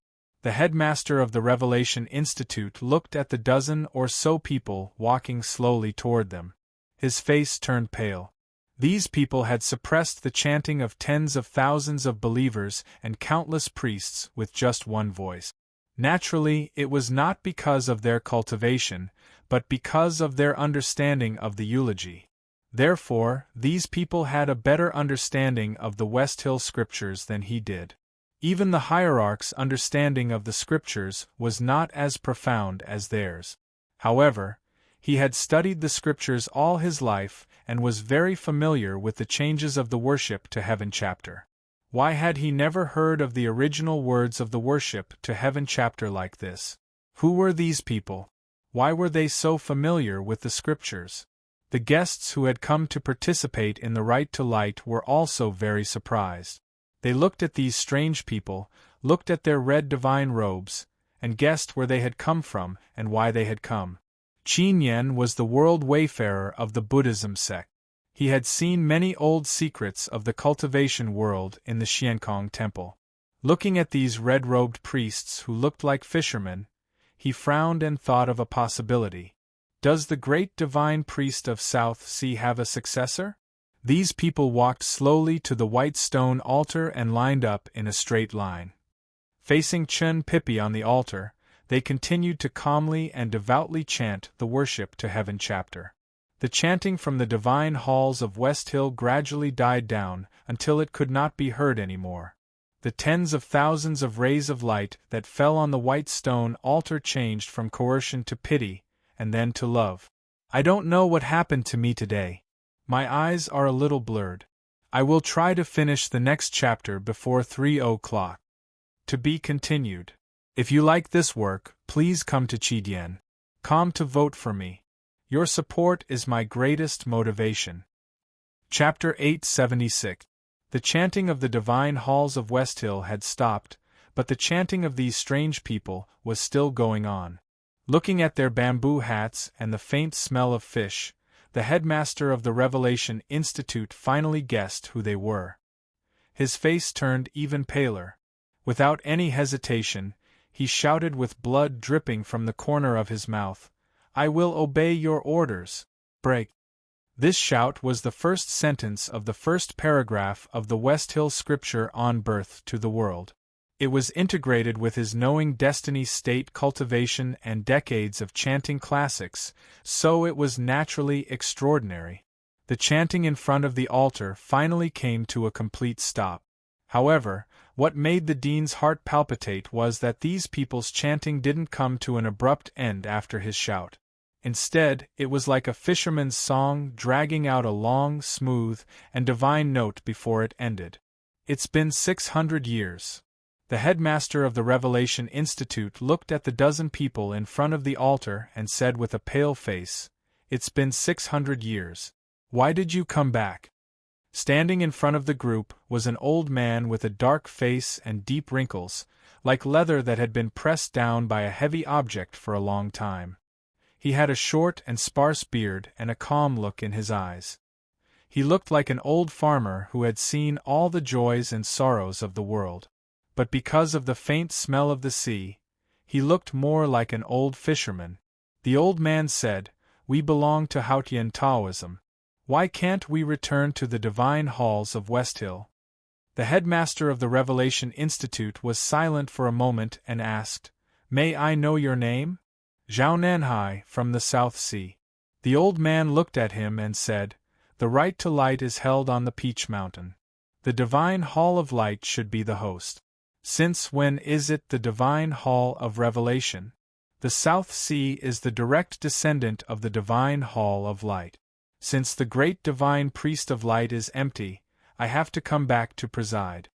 The guests at the Right to Light today were either powerful cultivators or nobles in the secular world. They all had some understanding of the hidden history of Hautian Taoism. Hearing this, many people had already guessed the origin of this person. They were shocked and wondered if he was really a descendant of the great divine priest of the South Sea. The divine halls of West Hill was the center of Hautian Taoism's rule. The hierarch was the leader of the three great divine priests of light, revelation, and judgment. The hierarch was in charge of all affairs. The great divine priest of revelation was in charge of perceiving Hautian's decree and cultivating divine priests. The great divine priest of judgment was in charge of maintaining the order of Hautian Taoism, carrying out punishments and killing traitors and cultivators of the devil's doctrine. All of them had great authority. Only the great divine priest of light had no specific duties, but he was the most transcendent existence. The great divine priest of light was regarded as the mortal closest to Hautian. He was ranked first among the three great divine priests, and even had a prestige no less than that of the hierarch. There was even a saying that there was no hierarch in the West Hill Divine Palace before the first year of Daji more than 3,000 years ago. The emergence of the hierarch was because Hautian Taoism tried to suppress the products of the School of Light. For 1,000 years, the three most powerful people in the West Hill Divine Palace were all from the Divine Hall of Light. The first one was the great divine priest of light who brought the Ming hand scroll of the tomes of arcane to the wilderness and eventually founded the Enlightenment doctrine. The most recent one was Wei Guangming, who had been imprisoned in the Yu prison for more than 10 years and had died together with Yen Sei. The last one was the owner of the Divine Hall of Light 600 years ago. The great divine priest of light studied the West Hill scriptures since he was a child, and was highly respected. He went to the Jisho Abbey to read 3 volumes of the tomes of arcane. Hautian Taoism thought that he would become the next abbey dean of the Jisho Abbey. However, who would have thought that he had a chance to read the Buddha's notes and was enlightened? He began to try to comment and revise the West Hill scriptures that had been passed down for countless years. This was a huge project and also made Hautian Taoism feel uneasy. The scriptures were taught by Hautian. How could they be revised at will? At that time, the great divine priests of judgment and revelation and the hierarch all objected to his approach. They thought that he had gone astray. In the end, the academic disagreement gradually turned into a power struggle. The great divine priest of light's state was unfathomable. Whether it was in cultivation state or in debating, he was not at a disadvantage when he fought against the 3 of them alone. There was also a fierce struggle within the divine hall. Wei Guangming escaped from the Yu prison, and there were countless casualties on the Peach Mountain. Before that, the civil strife caused by the revision of the scriptures 600 years ago was the most tragic period in the history of the West Hill Divine Palace. The civil strife in the Divine Hall was so terrible that it affected Hautian Taoism's control over the human world. The Jisho Abbey, which was hidden from the world, had to take action. However, even the abbey dean and those reclusive elders could not tell who was right and who was wrong. At this moment they could only make what they thought was the most correct judgment. Hautian Taoism did not allow the great divine priest of light to revise the West Hill scriptures and asked him and the dozen priests in red who were loyal to him to leave the Peach Mountain. However, they recognized his orthodox position. The great divine priest of light then left the Peach Mountain and went to the South Sea to preach. He made a great vow that unless Hautian sent a miracle or Hautian Taoism admitted its mistake, he would never step on land. After that, there was occasionally news from the South Sea. Some people floated on the sea in boats and went back and forth between the small islands to preach to the undeveloped savages. The news kept coming back to land. The preacher did not feel tired for many years and was honored as the great divine priest of the South Sea. It was not until decades later that the news of his death came. The West Hill Divine Palace always knew that the great divine priest of the South Sea was the great divine priest of light who had left the Peach Mountain. When they heard of his death, they could not help but feel sad and left an official memorial tablet for him in the Divine Hall. This was the origin of the great divine priest of the South Sea. After the death of the great divine priest of the South Sea, there was little news of someone preaching on the sea. Later, there was even no news coming back to land. The West Hill Divine Palace thought that the priests who followed him had already left or disappeared. Now that more than 600 years had passed, they thought that the lineage of light in the South Sea had already been broken. Who would have thought that the great divine priest of the South Sea had a successor and had returned to the Peach Mountain? The people around the altar were extremely shocked, especially the priests and deacons in the Divine Hall who knew about the past. Their expressions were extremely complicated. After 600 years, these people actually came back. Not everyone did not know that the lineage of the great divine priest of the South Sea had not been broken. For example, Yi Hongyu knew very well that Chun Pippi's mother was a direct descendant of the great divine priest. The hierarch also knew about this. The veil on the sacred sedan fluttered slightly. In the boundless light, the hierarch leaned forward slightly. He did not speak, nor did he look at the guests from the South Sea. Instead, he looked at Chun Pippi quietly. Half of Chun Pippi's blood was from the South Sea. So why did these people from the South Sea appear on the Peach Mountain today? Did they want to save him?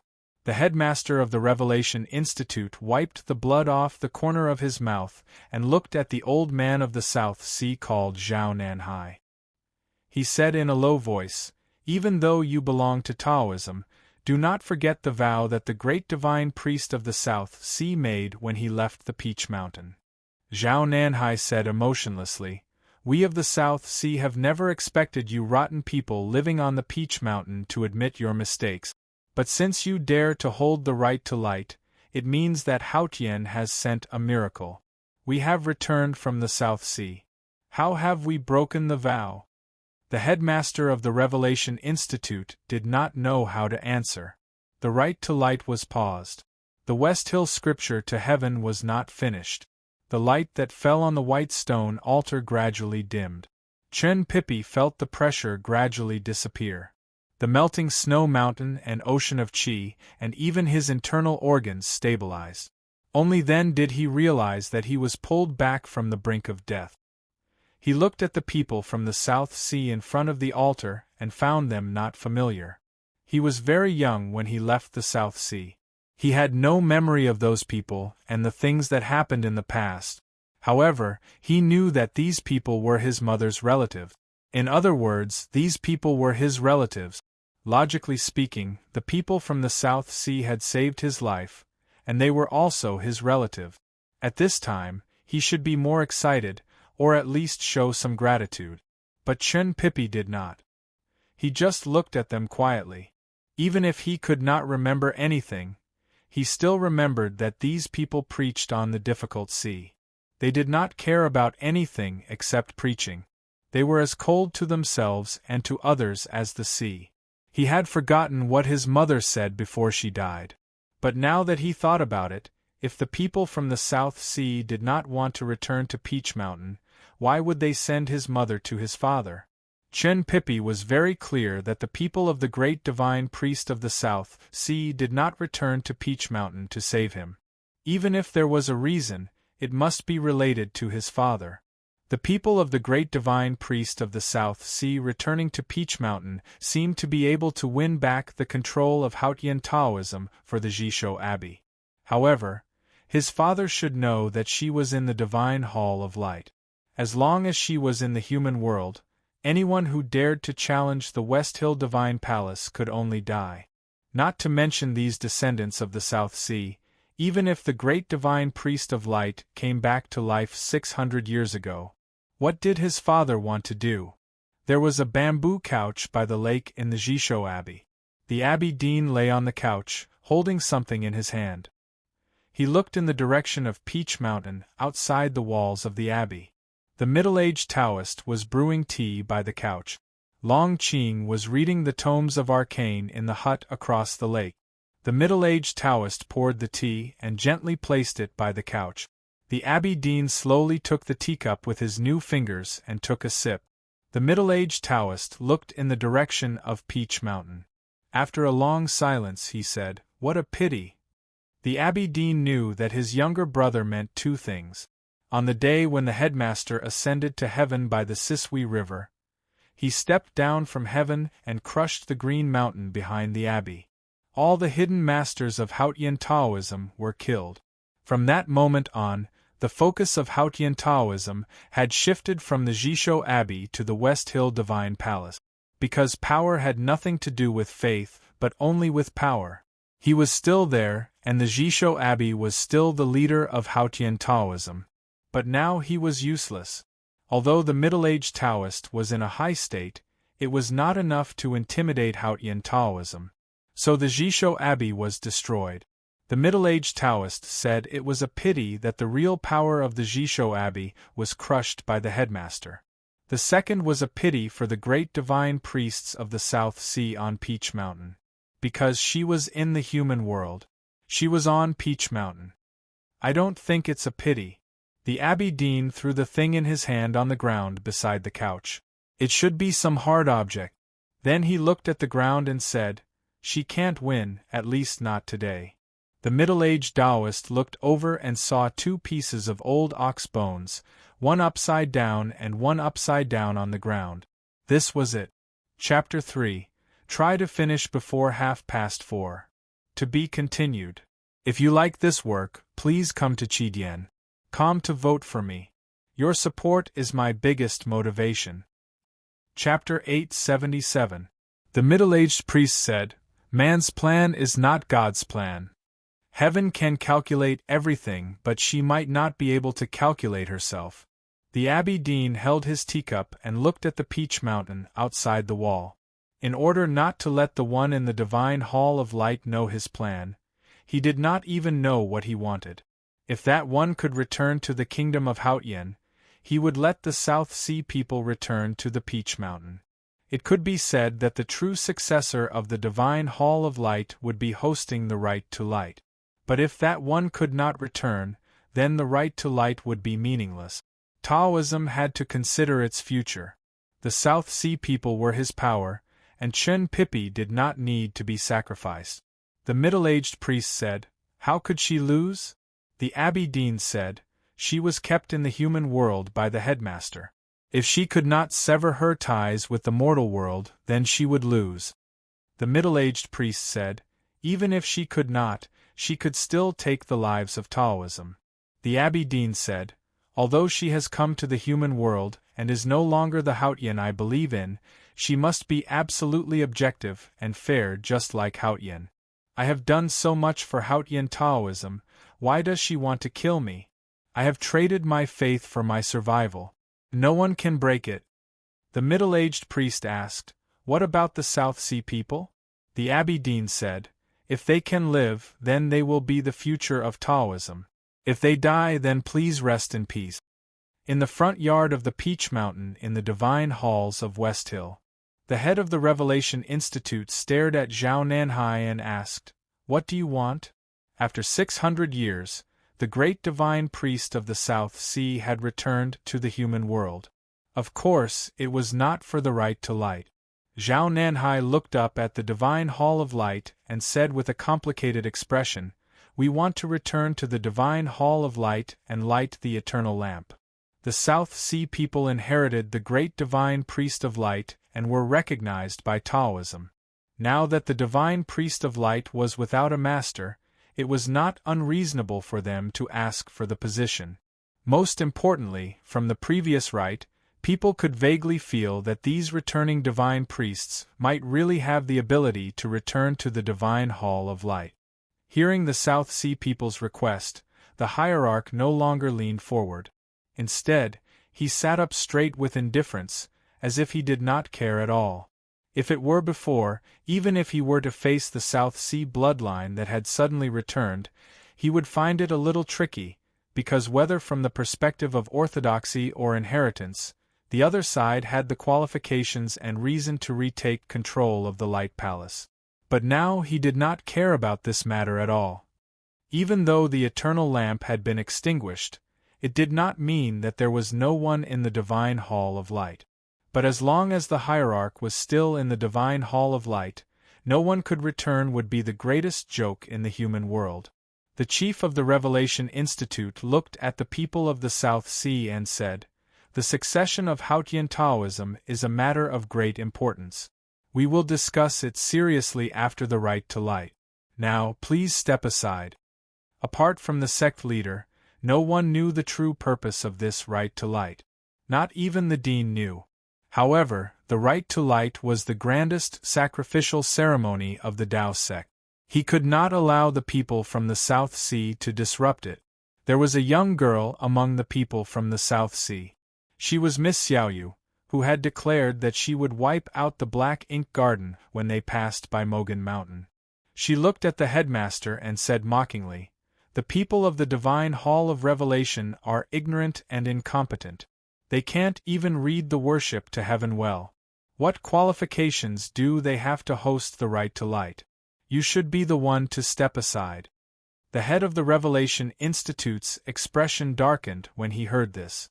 However, the previous facts had proven that he was indeed inferior to these people from the South Sea in terms of understanding and mastery of the West Hill scriptures. Zhao Nanhai looked at the hierarch in the chariot and said expressionlessly, "The Divine Hall of Light has been without a leader for nearly 20 years. Hautien Taoism served the heaven to attack the Tang Empire, but in the end, they gained nothing and suffered heavy losses.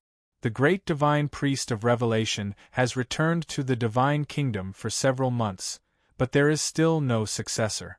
The hierarch lord can be called muddle-headed." The crowd burst into an uproar. No one had expected that the successor of the great divine priest of the South Sea not only wanted to regain control of the divine Hall of Light, but also wanted to remove the hierarch from his position as the Lord of Peach Mountain. The South Sea lineage only had a dozen or so people, so where did they get their confidence from? The front yard of Peach Mountain was crowded with powerful cultivators. No matter how weak the divine halls of Westhill was, they could still suppress these people. The divine priests and deacons of the divine halls of Westhill were enraged by this man's disrespect towards the hierarch. Some of them even yelled at him.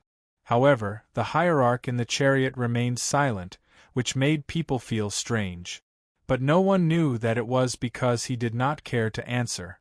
Seeing that the figure in the chariot was still calm, Zhao Nanhai frowned slightly.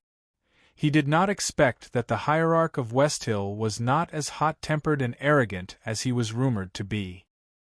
His eyes swept across the guests around the altar and suddenly fell on the national master of the Golden Tribe and General Lebu. He scolded unhappily, "Even the barbarians from the grassland can come to Peach Mountain to attend the ceremony. The divine halls are getting more and more out of hand." He was talking about the Golden Tribe royal court, but he was still criticizing the divine halls of Westhill. He was still aiming at the hierarch in the chariot. Before the divine halls could react, Lebu raised his eyebrows. The national master looked at Zhao Nanhai without saying anything. He held the wooden tripod and smiled. Zhao Nanhai was the most senior in the South Sea. He had reached the peak of knowing destiny in the divine skills of Westhill. If the South Sea wanted to take over the divine Hall of Light again, he would be the best candidate to be the great divine priest of light. However, the most powerful man in the South Sea frowned slightly when he saw the faint smile on the national master's face. The wrinkles on his tanned face deepened and he looked extremely solemn. There was no wind on the front yard of Peach Mountain. The chi of heaven and earth did not change. Zhao Nanhai and the national master merely looked at each other, and their sense of perception was stirred up. This was a battle of pure psyche power. It did not move any objects or disturb the autumn leaf. Outsiders could not feel any fluctuations. But it was extremely dangerous for the two of them. The national master of the Golden Tribe had only cultivated his psyche power. After decades of meditation, he had cultivated his psyche power deeply. Even Ning Ke, whose psyche power was as strong as the ocean, almost suffered a great loss when he met the national master in the wilderness last year. Although Zhao Nanhai's cultivation state was unfathomable, he had cultivated the divine skills of Westhill. It was only natural that he was at a disadvantage when the national master dragged him into a dangerous battle of psyche power. Zhao Nanhai snorted. There seemed to be a divine light shining from his eyes. It floated a few inches away from his cheeks and then disappeared. He had used the divine skills to cut off psyche power and forced himself out of the battle. The national master did not look at him anymore. He held the wooden tripod and said nothing. His face was still smiling. The battle between the national master of the Golden Tribe and the most powerful descendant of the South Sea began quietly and ended abruptly. Zhao Nanhai seemed to be at a disadvantage. But when he sensed that something was wrong, he withdrew from the battle of psyche power. One had to admit that the national master's attainment in the divine skills of Westhill was unimaginably high. The battle ended in an instant. Many people around the altar did not even know what had happened. General Lebu, however, remembered the humiliation he had suffered. He took a step forward and punched from afar. Lebu was the most powerful martial artist in the Golden Tribe royal court. His muscles and bones were as tough as iron. Every move he made could shake the earth and mountains. When he punched from afar, the chi of heaven and earth in the front yard whistled along with it. It was as if he had thrown a small mountain at the people of the South Sea. Zhao Nanhai looked at the national master of the Golden Tribe. He did not care about the punch at all. A skinny man from the South Sea took a step to the side and also punched without any fancy move. The previous battle of psyche power took place in the air. Now, the fists of Lebu and the skinny man from the South Sea were also launched from several meters away. The wind in front of the altar suddenly roared, accompanied by the sound of thunder. With a loud bang, the two fist intents met in the air. The peach blossoms that had fallen on the ground before the right to light were shaken and fluttered like butterflies. Then, they were torn into countless pieces. The ground in front of the altar seemed to have gone through a drought for several years. There were many deep marks on it. The cracked ground looked like it would collapse at any time. The lean man gave a muffled groan and took a step back. The bamboo hat on his head split open like it had fallen to the ground, and then it rustled and fell, the fragments covering his head and face. General Lebu did not step back. He just swayed a little and then slowly withdrew his fist. He looked at the people from the South Sea and said indifferently, "The successor of the great divine priest of the South Sea is just SOSO." Zhao Nanhai looked at the national master of the Golden Tribe and said, "No wonder you could stand against the Tang Empire for so many years. You are indeed impressive." The national master of the Golden Tribe and the general had shown their powerful states.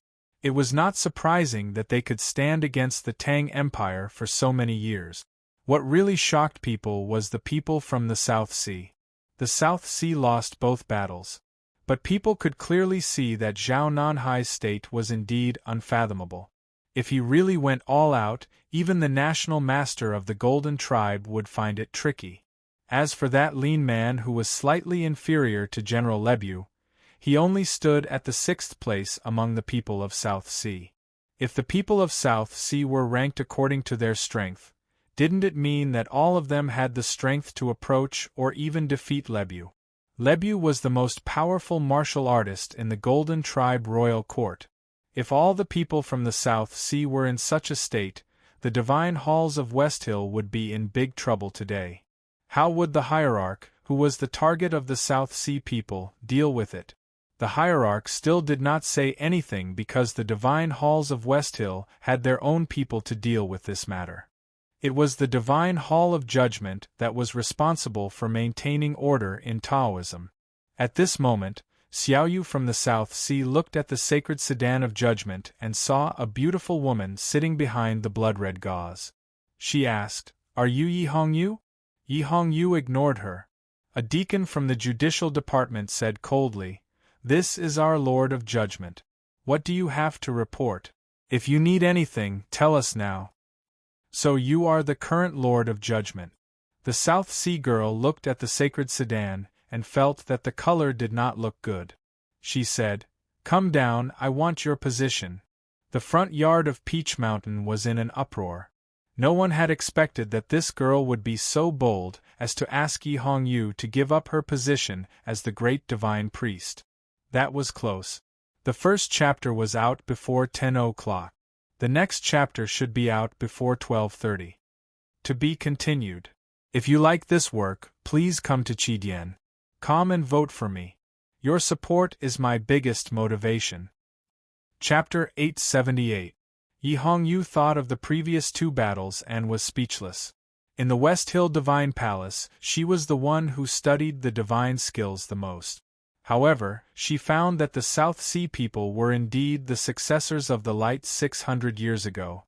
Zhao Nanhai's attainments in the divine skills were even better than hers, and the fight between Lieb and the lean man from the South Sea was vaguely similar to the fight between Tang and Xiao. Lieb deserved to be the #1 martial arts expert in the royal court, but where did the lean man learn to be so skilled? She was thinking about these things in the sacred chariot. Her subordinates from the judicial department were watching her from outside the chariot, waiting for her orders. At this time, the tactical array in the Peach Mountain was ready.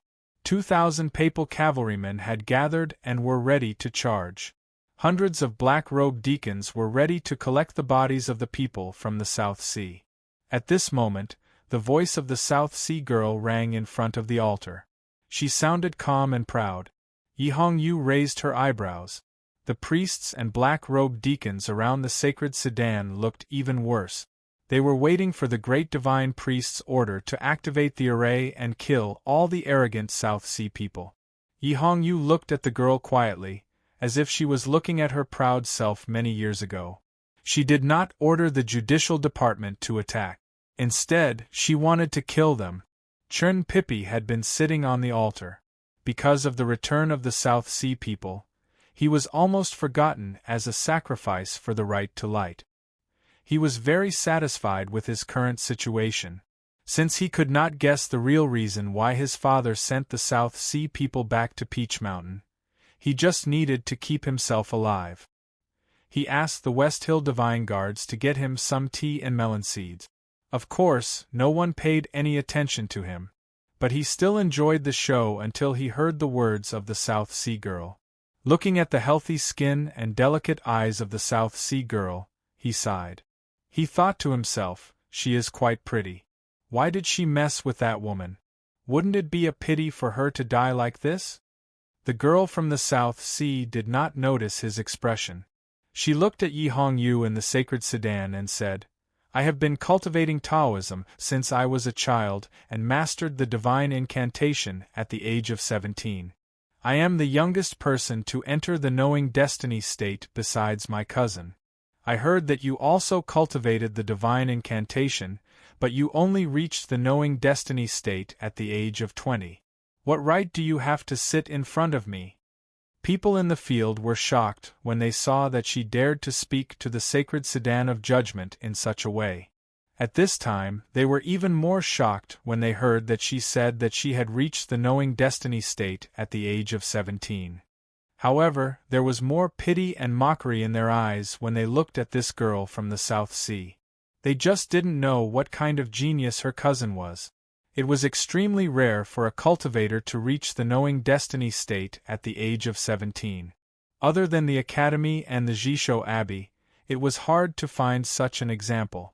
The South Sea girl had her reasons for being so proud. However, everyone in the cultivation world knew that it was not impossible for the great divine priest of judgment, the Tao addict, to reach the knowing destiny state at the age of 17. She just suppressed her realm at the see-through realm with great perseverance, waiting for the perfect opportunity to break the realm. What kind of terrifying state of mind did this require? How strong was his will? Because of this, Yi Hongyu, the Tao addict, had truly surpassed the category of young cultivators. She reached the peak of the knowing destiny state within a few years and became the great divine priest of judgment that everyone looked up to. There were many cultivation geniuses in the world, but who could really reach Yi Hongyu's position? How could ordinary young geniuses compete with such a figure? The South Sea girl felt the eyes of the crowd and was puzzled. She wondered why she did not receive praise or surprise when she reached the knowing destiny state at the age of 17, but only pity and mockery.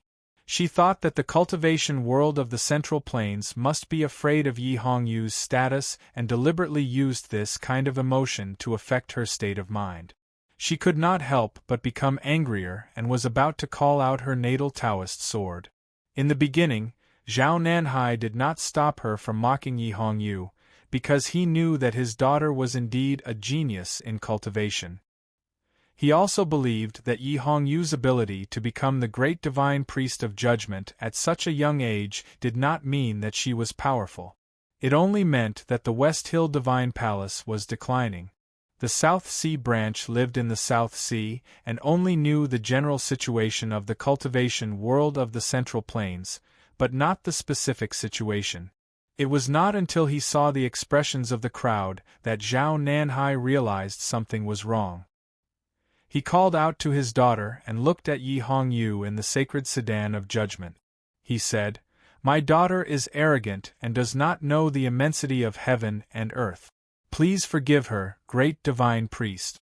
The crowd did not expect him to say this, nor did they expect him to continue. If the rules of the divine hall have not changed, I remember that the position of the great divine priest of judgment has always been obtained through blood. Yi Hongyu sat in the sacred sedan with her chin resting on her hand. Hearing Zhao Nanhai's words, her eyes brightened. She said, If you can kill me, the seat of heavenly black jade will be yours. The inheritance of the seat of heavenly black jade in the divine hall of judgment had always been accompanied by death. The succession of every great divine priest of judgment was a bloody and tragic history. Yi Hongyu could become the great divine priest of judgment because she killed the previous great divine priest of judgment. Of course, she could completely ignore Zhao Nanhai's challenge. But who was she? She was Yi Hongyu. Her favorite thing was to fight against the strongest. Since she had already seen Zhao Nanhai's profound attainments in divine skills, there was no reason for her not to accept the challenge. However, it was not Zhao Nanhai who came out to fight. It was a middle-aged man who looked like a fisherman. This time, the crowd noticed that this man was ranked 4th in the South Sea Group. He was ranked 4th in the South Sea Group and he wanted to sit on the seat of heavenly black jade? The crowd looked at the tanned, skinny, and short middle-aged man and frowned. He was really overestimating himself. However, after the middle-aged man walked out of the group, his skinny right hand slowly reached out of his red robe. With a clear whistle of a sword, a Taoist sword appeared out of nowhere and floated in the air. With the appearance of the Taoist sword, the skinny, short, and tanned middle-aged fisherman naturally exuded a murderous aura. The autumn wind on Peach Mountain made his robe flutter. What a grandmaster! The crowd no longer thought that this man was overestimating himself. Lu Yiqing's sword in the scabbard at his waist buzzed faintly. He closed his eyes and felt the sword will in the air. He was sure that even he was no match for this man. Yi Hongyu sat in the sacred sedan. She could not help but frown when she saw that it was not Zhao Nanhai who came out to fight. However, since the middle-aged man had already drawn his sword, she did not bother to change the opponent. She and Ning Ke were people who always fought without hesitation. She casually waved her sleeve, and a flash of sword flew out of the sedan and stabbed at the middle-aged man. The Taoist sword came so suddenly that little Yu from the South Sea scolded, "Shameless sneak attack." The middle-aged man looked serious and began to dance in front of the altar. Yi Hongyu's sword was as sharp as ever. It went straight for the middle-aged man's face. A deafening buzz sounded in the air above the front yard of Peach Mountain. The middle-aged man was dancing. He was skinny, tanned, and short. Therefore, he looked very funny when he danced. However, his grandmaster's demeanor was not affected at all. The thin Taoist sword in the air suddenly disappeared along with his dance. It followed a strange curve to the front of the sacred sedan. The trajectory of this man's Taoist sword was too mysterious. It was neither straight nor curved. It was more like a fish swimming in the deep sea. It would move forward and then suddenly turn back. It was impossible to predict where it was going. This was probably the sword will that the South Sea had developed after spending so much time with the sea. Yi Hongyu did not expect this man's sword to be so strange. She frowned and used her psyche power. The sword returned to the front of the sacred sedan and blocked the man's sword. With a soft sound, the blood-colored gauze at the front of the sacred sedan was torn open. The tear was not obvious, but it meant that Yi Hongyu had lost by half a move. The Taoist sword flew back to the top of the middle-aged man's head, ready to strike. In the sacred sedan of judgment, Yi Hongyu slowly sat up. She was the great divine priest of judgment. It was hard to imagine that she had lost by half a move. The small tear in the blood-colored gauze made her look a little embarrassed. Yi Hongyu looked at the middle-aged man outside the sacred sedan. Her expression gradually froze. It was not because she was facing a formidable enemy, but because her killing intent was condensing like the wind and snow. The South Sea girl Xiaoyu looked at the sacred sedan and said, "The great divine priest of judgment is just SOSO." Her father, Zhao Nanhai, did not gain the upper hand in the battle with the nation master of the royal court. Sixth brother had lost to General Buell. General Buell had said that the South Sea successor was just SOSO. Now that fourth brother had won by half a move, she returned the same words to the divine halls of West Hill. Yi Hongyu ignored her. She rested her chin on her hand and closed her eyes again. Her sword flew back to her knees. She no longer looked at the middle-aged man in the sacred sedan. Her sword was no longer cruising in the air. She was ready to defend against the man's strange sword. No one in the front yard of Peach Mountain knew what she was going to do. The middle-aged man frowned slightly. At this moment, the front yard of Peach Mountain suddenly became stormy. It was not a real storm, because there was no rain falling. In fact, there was only the sound of the violent wind and the majestic sound of the rain. The sound of the wind was the sound of the sword, and the sound of the rain was the sound of the sword. Yi Hongyu still had her eyes closed. Her Taoist sword was still on her knees. But thousands of white turbulence came out of the sacred sedan and pierced towards the middle-aged man in front of the altar. Every white turbulence was an illusory sword. She closed her eyes, but there was divine starlight in them. She had already seen through the chi of heaven and earth in the front yard of Peach Mountain. She did not use her sword, but thousands of swords came out. Thousands of swords came out. The second layer of the array covering Peach Mountain was faintly glowing.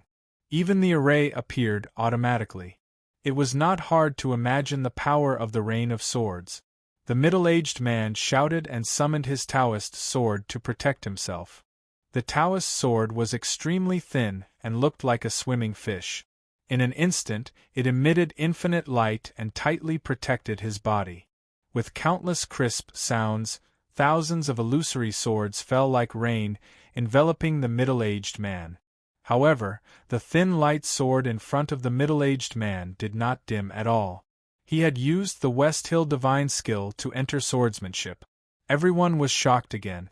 No wonder he was the true successor of the South Sea sect of light. He did not show any signs of defeat in the face of the violent sword momentum of the divine priest of judgment. The South Sea girl looked at Yi Hongyu in the sacred sedan and said, "They all say that you are powerful. Is this all you are capable of?" Yi Hongyu rested her chin on her hand and closed her eyes.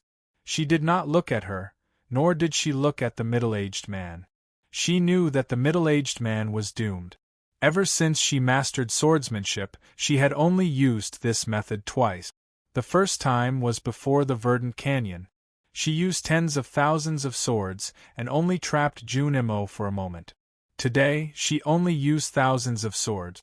But where in the world could she find another Junimo? I have to finish the third chapter before 2:30. I am so proud of writing about Yi Hongyu. What kind of mentality is this? To be continued. If you like this work, please come to Chidian.com and vote for me. Your support is my greatest motivation. Chapter 879. In the front yard of Peach Mountain, thousands of swords were flying everywhere. The South Sea Sword of Light was swaying in the wind and rain, but it was as solid as a rock. Many people thought that the middle-aged man would be able to hold on until the end. Only Zhao Nanhai looked very serious. He looked at the rain of swords and frowned, using swords as a confinement? He was indeed the most powerful cultivator of the South Sea. He had seen through Yi Hongyu's thousands of swords. Back in the Verdant Canyon, even Junimo of the Academy had been trapped by Yi Hongyu's confinement of swords, not to mention this middle-aged man. The second most powerful cultivator of the South Sea was a tall and thin old man. He had also seen through the power hidden in the rain of swords. He dashed out from behind Zhao Nanhai and reached his right hand into the air. A beam of Holy Haotian's divine light shot out from his palm, trying to stop the rain of swords and save the middle-aged man. The middle-aged man also felt the terror in the rain of swords. He shouted and forced all his cultivation into the thin light sword that was like a swimming fish. The thin sword stabbed towards the divine carriage of judgment while he quickly retreated with the protection of the tall and thin old man's divine light. He wanted to save his own life. With a soft sound, the slender light sword pierced through the bloody gauze and stabbed between Yi Hongyu's eyebrows. Yi Hongyu had already opened her eyes when the tall and skinny old man, who was ranked second in the South Sea, released his divine light. Starlight shone in the depths of her eyes, and she could not suppress her anger. She wanted to kill that middle-aged man, but someone was trying to stop her. This made her very unhappy. When the slender light sword stabbed into the sacred sedan of judgment, her eyes became even brighter because of the reflection of the sword. She did not raise the Taoist sword on her knees, but her left hand. The slender light sword was like a swimming fish. Its trajectory was extremely strange, sometimes to the left and sometimes to the right. However, when Yi Hongyu reached out her hand, the light sword was immediately caught. The light sword trembled and struggled between her fingers like a fish that had landed on the ground and was waving its tail. Her slender fingers were covered with a layer of faint divine light that looked like pincers. With a sizzling sound, a wisp of green smoke rose from the thin light sword. It was turned into scrap metal by Yi Hongyu's divine light. It no longer struggled and was casually thrown onto the ground in the carriage, like a dead fish. Outside the carriage, the middle-aged man who was retreating quickly sensed that the trace of his natal sword had disappeared from his sea of consciousness. He could not help but feel great sorrow, anger, and fear. He spat out blood. He infused the West Hill divine skills into his sword and watched the fish in the sea to comprehend a new sword style. He was indeed powerful. That was why he could avoid Yi Hongyu's Taoist sword and tear the veil of the divine sedan of judgment at the beginning. However, what could he do when Yi Hongyu knew what his sword style was? The West Hill divine skill was her original cultivation. Sword will like swimming fish? There was a word fish in her name. A few years ago at the Daming Lake in the wilderness, she turned her Taoist sword into a fish and killed Ning Ke and Mo Shanshan. Now she was the great divine priest of judgment. How could she be hurt by such a sword style? Most importantly, the middle-aged man's sword flew into the carriage and reached in front of her. After receiving Liu Bai's letter, who else in the world could have an unimpeded sword within a foot of her? Even with the help of the South Sea Masters, Yi Hongyu still snatched the middle-aged man's natal sword, causing him to spit out blood and be seriously injured. In everyone's eyes, she had already won, and a proud victory at that. However, she was not ready to give up. Anyone who challenged the great divine priest of judgment would die if he lost. There could not be a second ending. She set up the confinement of sword rain to kill the middle-aged man. Even if the unfathomable tall and thin old man was using Haotian's divine light to block the sword rain, she still wanted to kill the middle-aged man. Whoever she wanted to kill had to die. The sword rain was still falling. The tall and thin old man raised his right palm and supported it with Haotian's divine light. The confinement had not been completed yet. As long as the middle-aged man retreated a few feet, he would be able to escape death. Zhao Nanhai was no longer worried. The tall and thin old man finally heaved a sigh of relief. In that instant, the blood gauze around the sacred sedan of judgment began to move even though there was no wind. The gauze that had been cut by the middle-aged man's Taoist sword fell down slowly. A figure dashed out of the sedan like a fairy and crossed dozens of feet in an instant. She flew past the tall and thin old man and came before the middle-aged man. It was Yi Hongyu. She held her natal sword and stabbed at the middle-aged man. There were gasps in the front yard of Peach Mountain. No one would have thought that Yi Hongyu would leave the sacred sedan of judgment and risk her life as a great divine priest. In the world of cultivation, no one would choose close combat except for martial arts cultivators and the powerhouses of the Devil's Doctrine. Even the Sword Garret of South Jin Kingdom, which was particular about keeping 1 foot in front of the opponent, would not go near the opponent. Yi Hongyu had her own reasons. She had been used to close combat since she was very young. That was because no matter how fast the Taoist sword could fly, it would not be as direct as a sword thrust forward. Only by watching the enemy die in front of her could she ensure that the enemy would not come back to life. Later on, she fought with Ning Ke and learned a lot from him. Even though she did not have the fearless body of the powerhouses of the Devil's Doctrine like Ning Ke, who cultivated the Great Spirit, she had learned from Lu Bai's sword. That sword was a matter of course. If it wanted to stab someone, it would stab them. As long as the enemy was within a foot in front of her, there was no way to escape. Even the heavens and the earth could not avoid it. What if the enemy was not in front of her when they were dozens of feet apart? If the Green Mountain did not come to her, then she would come to her. If she came to her, then she would come within a foot of her, then she would die. The middle-aged man was the closest to her sword. He could clearly feel the killing intent from the sword. He could smell fear and death.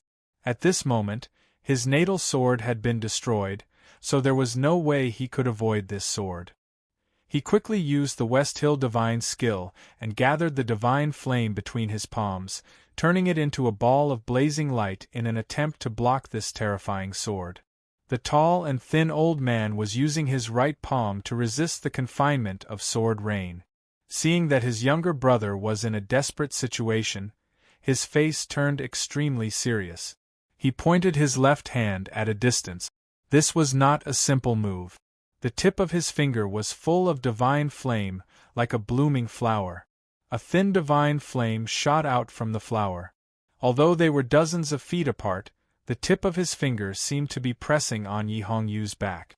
Yi Hongyu felt the change behind her, but her expression did not change. She held her natal Taoist sword and continued to stab the middle-aged man. After the Taoist sword stabbed into the ball of light made of divine flame, it made a sizzling sound. But it did not stop, because her sword was also burning with divine flame. She ignored the finger coming from behind because she had to deal with the sneak attack of the tall and thin old man. The middle-aged man would take the opportunity to escape. The most troublesome thing was that Zhao Nanhai would be able to react as soon as she could. She was not afraid, but she would not be able to kill the middle-aged man. She had to kill the middle-aged man, even if she was injured. Because she was the Great Judgment. Anyone who dared to challenge her would be sentenced to death. Yi Hongyu's sword stabbed into the middle-aged man's chest, piercing through his heart. The sound of the beating meat could be heard from the front yard of Peach Mountain. Blood spurted out. The middle-aged man screamed and fell to the ground. Zhao Nanhai, who was standing by the side, let out an angry roar. The tall and thin old man's face turned livid. He withdrew his right palm and attacked her with all his strength, ignoring the confinement of sword rain. The tall and thin old man's fingertip had already crossed the distance of dozens of feet and landed on Yi Hongyu's back. As he attacked with all his strength, Haotian's divine flame followed his finger. Yi Hongyu was about to kill someone, but she had no time to turn around or react. Just when everyone thought she was about to be seriously injured, a golden flower suddenly bloomed on her back.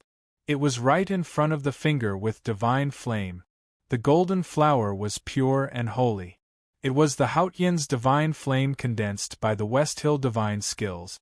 Only divine flame could resist the divine flame. When the finger and the flower touched, Haotian's divine flame of the same origin sprayed everywhere. The front yard of Peach Mountain looked like fireworks. It was so beautiful that it was impossible to look at it directly.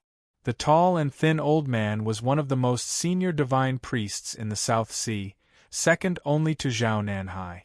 In terms of West Hill divine skills, he was more powerful than Yi Hongyu, and his cultivation was also more profound.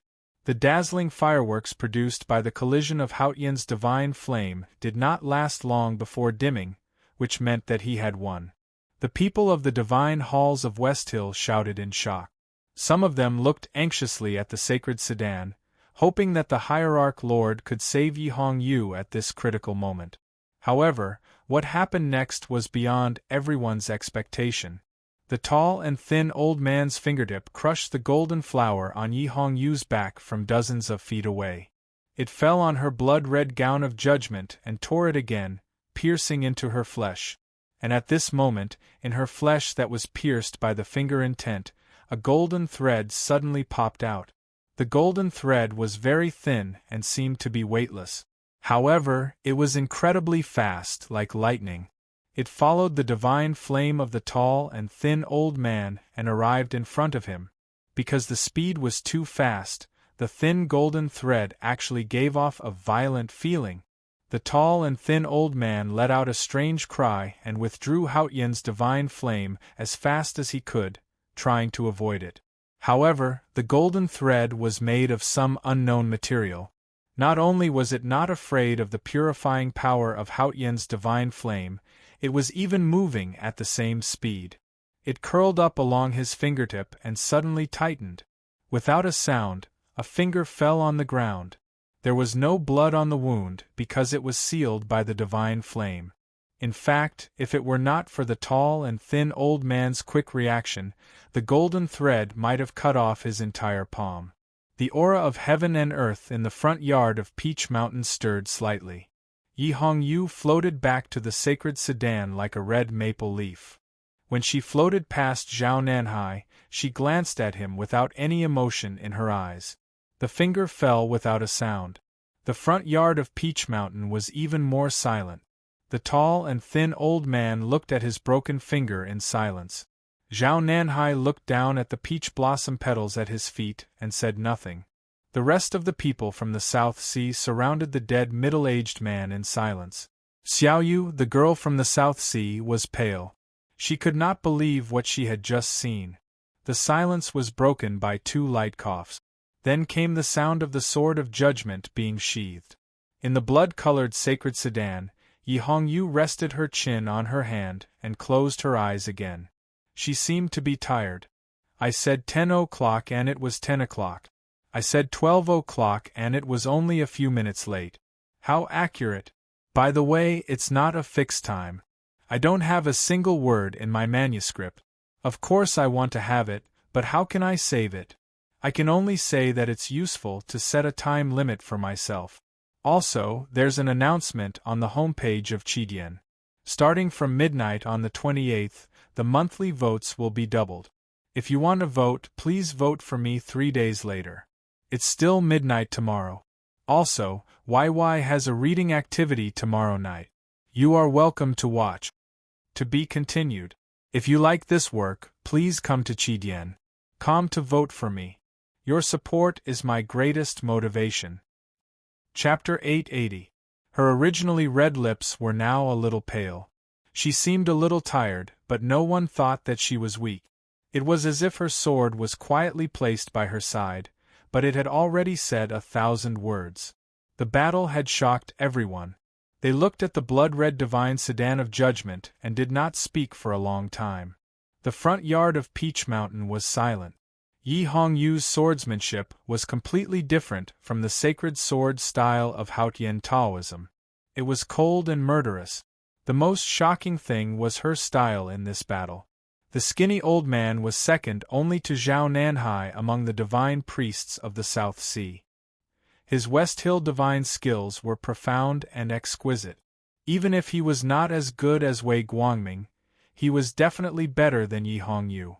Before her sword pierced the middle-aged man's heart, the skinny old man had already stretched out his finger. At that time, if she had ignored him or stabbed the middle-aged man and returned, she would not have been forced into a desperate situation by the tall and thin old man. If it was anyone else in that kind of dangerous situation, they would probably have made the same choice. But Yi Hongyu did not care. She killed the middle-aged man in front of her. She used her body to block the skinny old man's finger. Then she cut off the old man's finger in a strange way that no one could have imagined. The strong willpower and absolute confidence in her choice sent a chill down everyone's spine. The great divine priest of judgment had used such a dangerous method to kill. It was not until then that people remembered that before she became the ruler of the seat of heavenly black jade, she was the Tao addict who was famous for her fighting skills. She was the Tao addict who had killed countless people. The result of this battle was beyond many people's expectations. People knew Yi Hongyu's talent in cultivation and her strength. But cultivation always depended on time. After all, she was too young. Therefore, after she became the great divine priest of judgment, People in the cultivation world had always suspected that if the former great divine priest of judgment had not been injured in the battle of Wei Guangming's escape from the Yu prison, she would not have been killed by the young Yi Hongyu. Because of this, after the middle-aged man who ranked fourth among the South Sea divine priests displayed the demeanor of a grandmaster, people in the front yard of Peach Mountain no longer thought highly of her. When she condensed 1,000 swords to break out of the chariot and break out of the confinement, people's opinions changed a little. However, when the thin and tall old man stretched out his finger, people still thought that she would fail. She didn't lose. Even when the two experts from the Southern Sea joined forces, she still won cleanly and cleanly. In the battle, she displayed the power and killing intent of the current adjudicator. She believed that after today's battle, no one in the world would dare to question her qualifications to sit on the seat of heavenly black jade, and no one would dare to disrespect the adjudicator. Xiaoyu, the girl from the South Sea, looked at the divine sedan of judgment with a pale face. She had noticed Yi Hongyu's emotionless look when she returned to the sacred sedan. Yi Hongyu was looking at her father, not her, because there was no proud girl from the South Sea in her eyes. If it had been a moment ago, the South Sea girl would have felt that this was contempt and humiliation. She would definitely have been enraged, but now she had to admit that this was the truth. She was also a cultivation genius. She had reached the knowing destiny state at the age of 17, which was extremely rare in the history of cultivation. However, she lived in the remote and barren South Sea and had no reputation in the cultivation world. Every time she thought of the so-called 3 addicts of the cultivation world of the Central Plains, she felt contempt and injustice, thinking that they were just lucky people. Since she came to the Central Plains from a small town in the South Sea, what she wanted to do most was to defeat the 3 addicts, the most famous in the cultivation world. She wanted to tell everyone that only she and her cousin were the real cultivation geniuses. That was why when she passed by Mogan Mountain, she wanted to meet the legendary calligraphy addict in the Black Ink Garden. That was also why she challenged Yi Hongyu after coming to Peach Mountain. However, the calligraphy addict did not even fight with her. Yi Hongyu killed her 4th uncle in front of her, and then cut off one of the fingers of the uncle master, whom even she respected. If the Tao addict was so powerful, how weak could the calligraphy addict be? The girl from the South Sea looked at the sacred sedan with a pale face. She thought that the cultivation world of the Central Plains was indeed a terrifying place. No one could be famous because of luck. Everyone in the front yard of Peach Mountain was surprised by Ruling Sword's imposing manner. Only 2 people had already guessed the result of this battle, because they were very familiar with Yi Hongyu. It was interesting to say that Yi Hongyu was the great divine priest of judgment of the West Hill Divine Palace. But the people who were really familiar with her and knew her to the bone were the 2 disciples of the academy. Chen Pippi had lamented before the battle that the people from the South Sea were courting death by provoking that crazy woman. Ning Ke, who was hiding in the crowd, had been smiling without saying a word. Chin Pippi only knew that Yi Hongyu was cruel, crazy, and powerful. Ning Ke also knew why she was so powerful. Just as Yi Hongyu had said, in the cultivation world where cultivation states and manners were so important, only she and Yi Hongyu were the ones who truly knew how to fight. They had risked their lives for each other several times. She knew his shamelessness and cruelty, and he also knew that there was a cold golden thread in her body. They were truly on the same path. Apart from the people, there was also a sword that was watching the battle. The sword had been floating quietly in the air in front of the altar. It belonged to Liu Bai and was the most powerful sword in the world.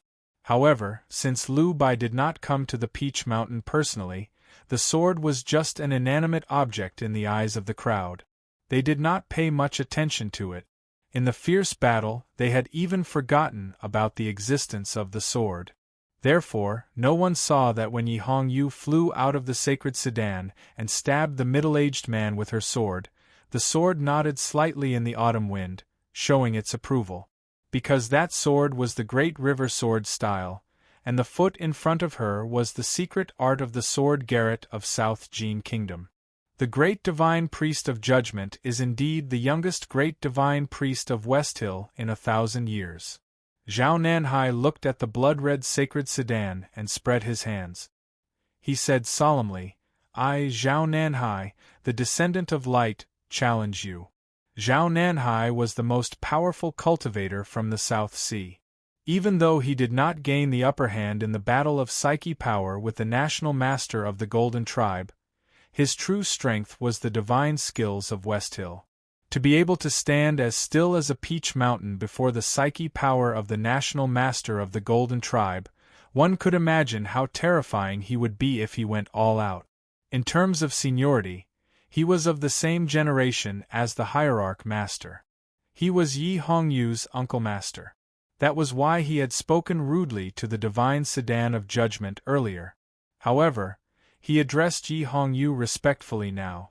This meant that he recognized Yi Hongyu's right to be the great divine sedan of judgment. This showed his respect for the divine hall of judgment and his determination to defeat Yi Hongyu. After 600 years, the South Sea returned to the divine halls of Westhill with great determination and hope.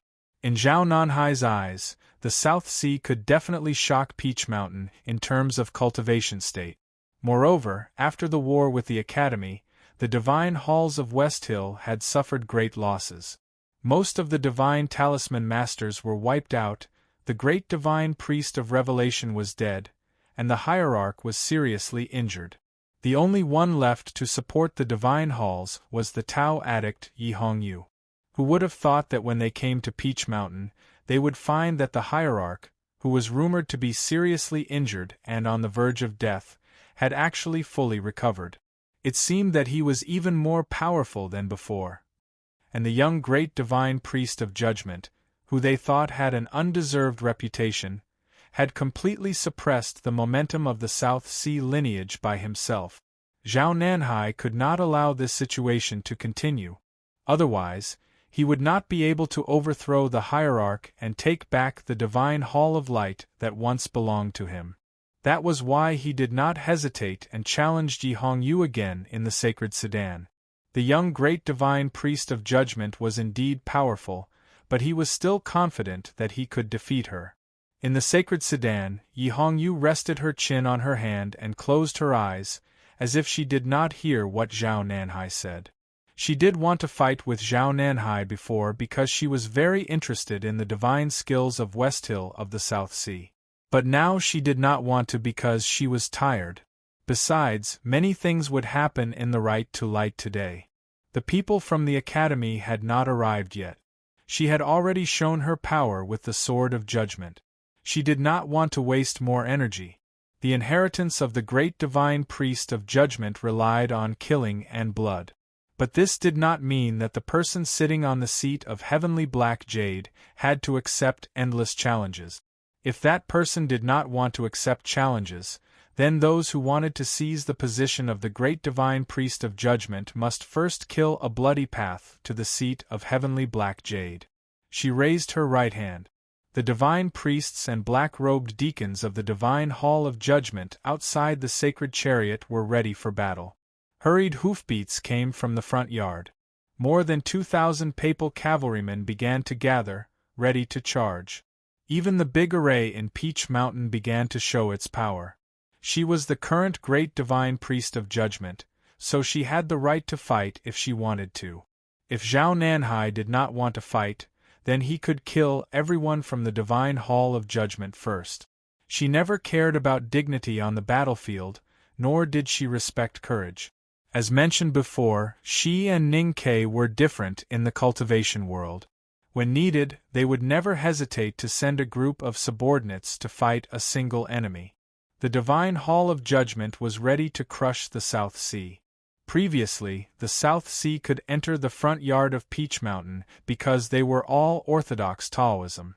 Now that the great divine priest of judgment had raised her hand, they could not care less about Taoism.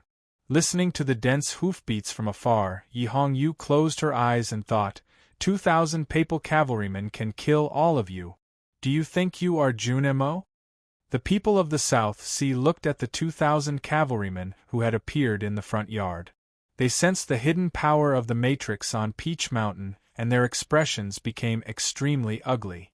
They had been drifting in the South Sea for hundreds of years, cultivating day and night. Although they had reached a high state, their thinking was still rigid. They did not expect Yi Hongyu to ignore the dignity of the Divine Hall of West Hill and choose the most domineering way to deal with the challenge of the great Divine Priest. It has been 600 years. Is Taoism going to kill each other again? Zhao Nanhai stared at Yi Hongyu in the blood-colored sacred sedan, and said in a low voice, "The Divine Hall of West Hill held the right to light today. Only the hierarch knew the secret behind it. Everyone else thought that the right to light was an ambush against the Academy. No one expected that the successor of the South Sea's light would suddenly return to Peach Mountain and cause such a stir. Although the great Divine Priest of Judgment had shown great power in the previous battle, no one dared to underestimate these people who had cultivated in the South Sea for many years. They thought that even if the Divine Hall of West Hill could crush these people to death, they would have to pay a heavy price, which would affect the Divine Hall's arrangements for the Academy. Even though the right to light had already begun and Chen Pippi was almost purified by the divine light falling from the sky, the people from the Academy had yet to appear. However, everyone present firmly believed that the people from the Academy would definitely appear. It was just that they did not know when they would appear. Because of this, the Divine Hall of West Hill did not want to start a full-scale war with the South Sea. The Dean of the Revelation Institute looked at Zhao Nanhai and said coldly, "The great Divine Priest of South Sea's memorial tablet is still in the side hall of the Divine Hall of Light. The Divine Hall of West Hill has never denied that you are the orthodox Taoism. The fact that you could enter Peach Mountain means that Haotian recognizes your piety. But if you dare to disrupt the sacred right to light, don't blame the Divine Hall for punishing you for your disrespect. The great Divine Priest of Revelation has returned to the Divine Kingdom, and there is no successor. Who dares to talk about heaven's will?" Zhao Nanhai ignored him and turned to stare at the hierarch's tall figure in the sedan.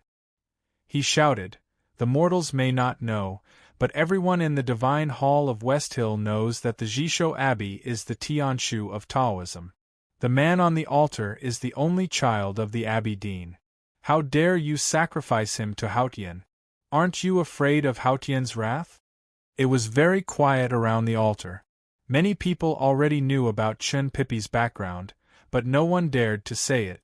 To them, it meant that the internal strife within Taoism had reached the point of no return. They did not expect the people from the South Sea to point it out. The expressions on the faces of the dozen or so old divine priests became complicated. The Dean of the Revelation Institute saw the change in the atmosphere and knew that he could not let this man continue. Otherwise, no one knew what the people in the Divine Hall who still respected the Jisho Abbey would do. He shouted, "This man is indeed the Abbey Dean's son, but he has become a disciple of the headmaster of the academy and a student of the second floor of the academy. This alone makes him a traitor. What right does he have to live?" The South Sea girl Xiaoyu heard this and realized that the Divine Hall of West Hill really wanted to kill Chen Pippi. It was not entirely a trap to ambush the academy. Her face turned pale and she shouted, "Who dares to kill my man?" Chen Pippi did not feel close to his mother's family from the South Sea, nor did he like Yi Hongyu. Therefore, he had been watching the show with great interest. The West Hill Divine Guard guarding him could not stand his pestering. Even though they could not really bring him melon seeds, they poured him a bowl of water. He was drinking water from the bowl and happily watching the Divine Hall of West Hill and the South Sea quarrel. He thought to himself that he had not lived in vain to watch such a show before he died. However, he didn't expect to hear the South Sea girl's loud shout immediately afterwards, "Men? Whose man? I'm your man?" With a puff, Chen Pippi spat out all the water in his mouth. The front of his academy uniform was wet. He looked at the girl in front of the altar and felt sad. It was fine if she wanted to recognize him as her relative, but how could she be so reckless? What kind of show was this when he became the male lead in the end? This is the first chapter. The double monthly votes have already begun. Please support me. I will try to finish the second chapter before 3:15. To be continued. If you like this work, please come to Chidien.com to vote for me. Your support is my greatest motivation. Chapter 881. The area around the altar became quiet again. The front yard of Peach Mountain had been quiet for too many times today because too many shocking things had happened. Xiaoyu looked at Chun Pippi and said, "Cousin, hold on a little longer."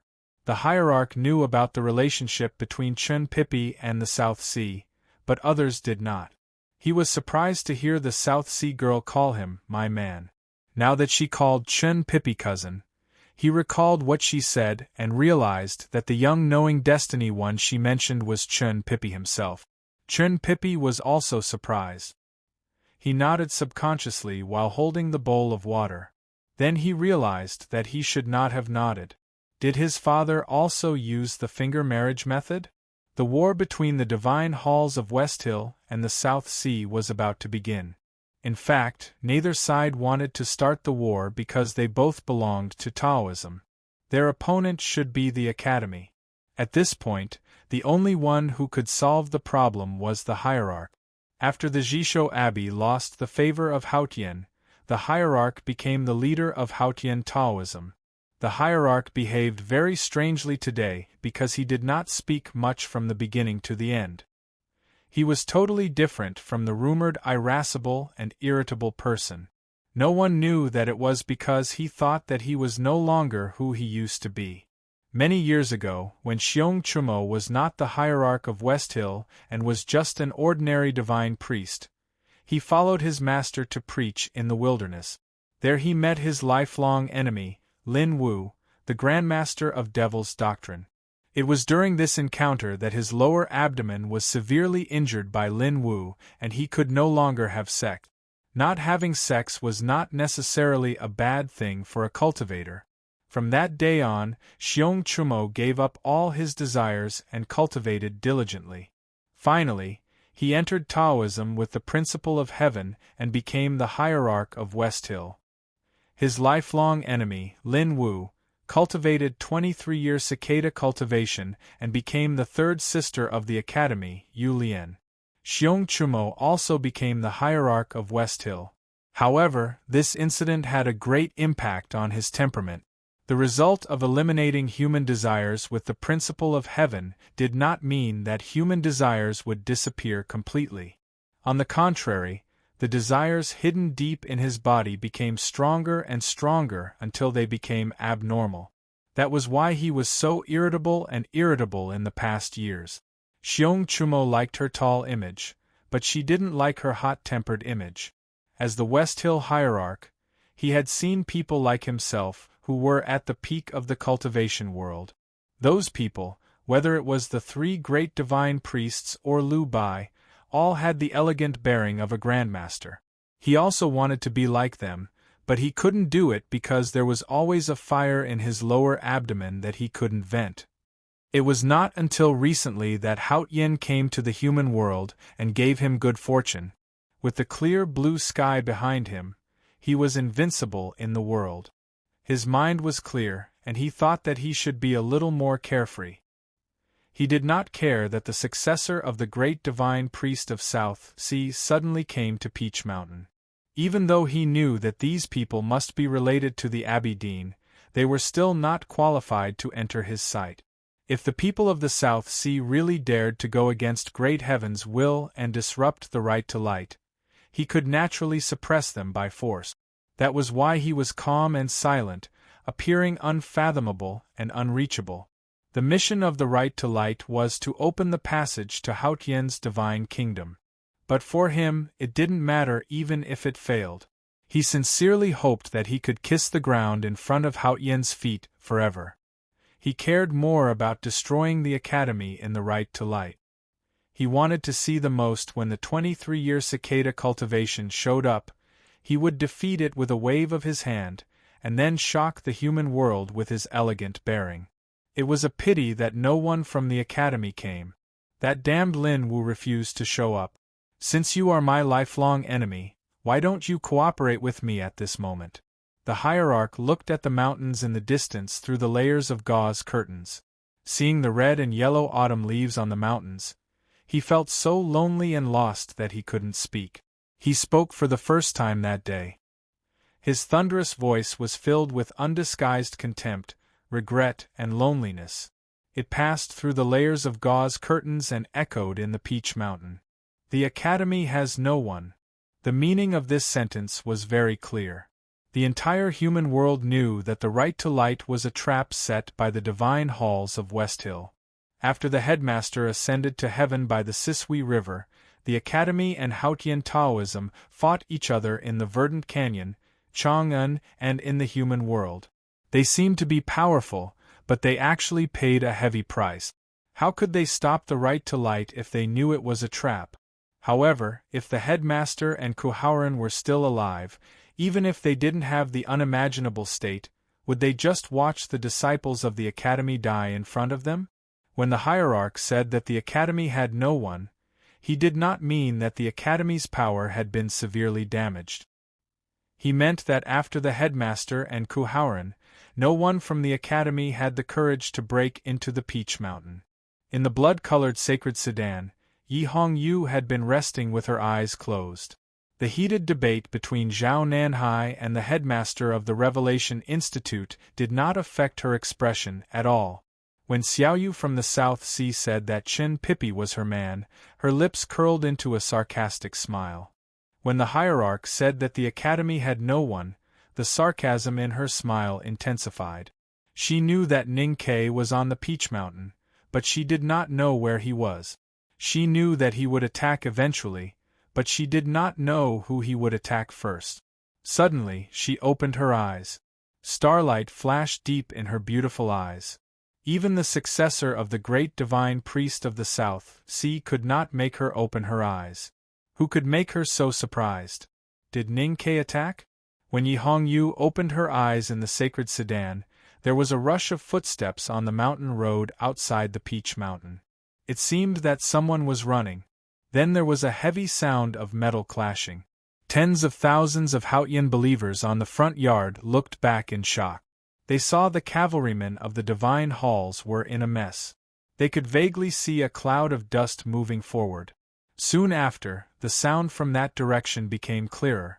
There were indeed people running at high speed in the dense forest of cavalrymen, and the sound of metal clashing came from weapons. The deacon of the divine halls shouted from afar, "Someone is breaking into the Peach Mountain." The powerful cultivators and distinguished guests around the altar frowned slightly. They looked at the rising dust and felt it was unbelievable. Was someone really breaking into the Peach Mountain? The divine halls of West Hill was right on the Peach Mountain. No one knew how many powerful cultivators were hiding there. The cavalrymen of the divine halls and the West Hill divine guards were enough to kill almost all the intruders. For thousands of years, only the headmaster of the academy had done it. Who else could break into the Peach Mountain? The great divine priests of the South Sea could come to the front yard because they were the orthodox Taoism. They were guests of the Peach Mountain with Haotian's permission. But who was it? After a while, the dust was getting heavier and heavier. The sound of metal clashing was getting more and more rapid. The footsteps of the intruder had disappeared. It seemed that he was in a tough battle. Try to finish the next chapter before 5:30. To be continued. If you like this work, please come to Chidian.com to vote for me. Your support is my biggest motivation. Chapter 882. Hearing that someone had broken into the mountain, the people around the altar couldn't help but be shocked. This mountain was none other than the Peach Mountain. But after a while, they calmed down. The dust was rising and the sound of fighting was getting louder. The battle seemed fierce, but it showed that the intruder was in a tough fight. That was only the periphery of the Peach Mountain, which was the least guarded. It showed how powerful the intruder was. Especially for the national master of the Golden Tribe and Qin Yen of the Buddhism sect, they could tell that the intruder was at most at the peak of the see-through state. Previously, Yi Hongyu was about to order the Divine Hall of Judgment to crush the people from the South Sea. 2,000 papal cavalrymen had gathered into a formation. Even though they could not charge due to the terrain, it was still not a formation that could be broken through. Therefore, although people were curious about the identity of the intruder, they were not worried. Some West Hill divine priests even thought mockingly that this wild cultivator was a lunatic who could not even defeat the cavalrymen at the outermost layer. How dare he make a name for himself by breaking into the Peach Mountain? Since there was no need to worry about the intruders, the focus of attention was still on Chen Pippi on the white stone altar. Everyone wanted to know how the hierarch lord would respond to the questioning of the successor of the great divine priest of South Sea. Would he continue to maintain his previous calm attitude, or would he be furious and suppress him?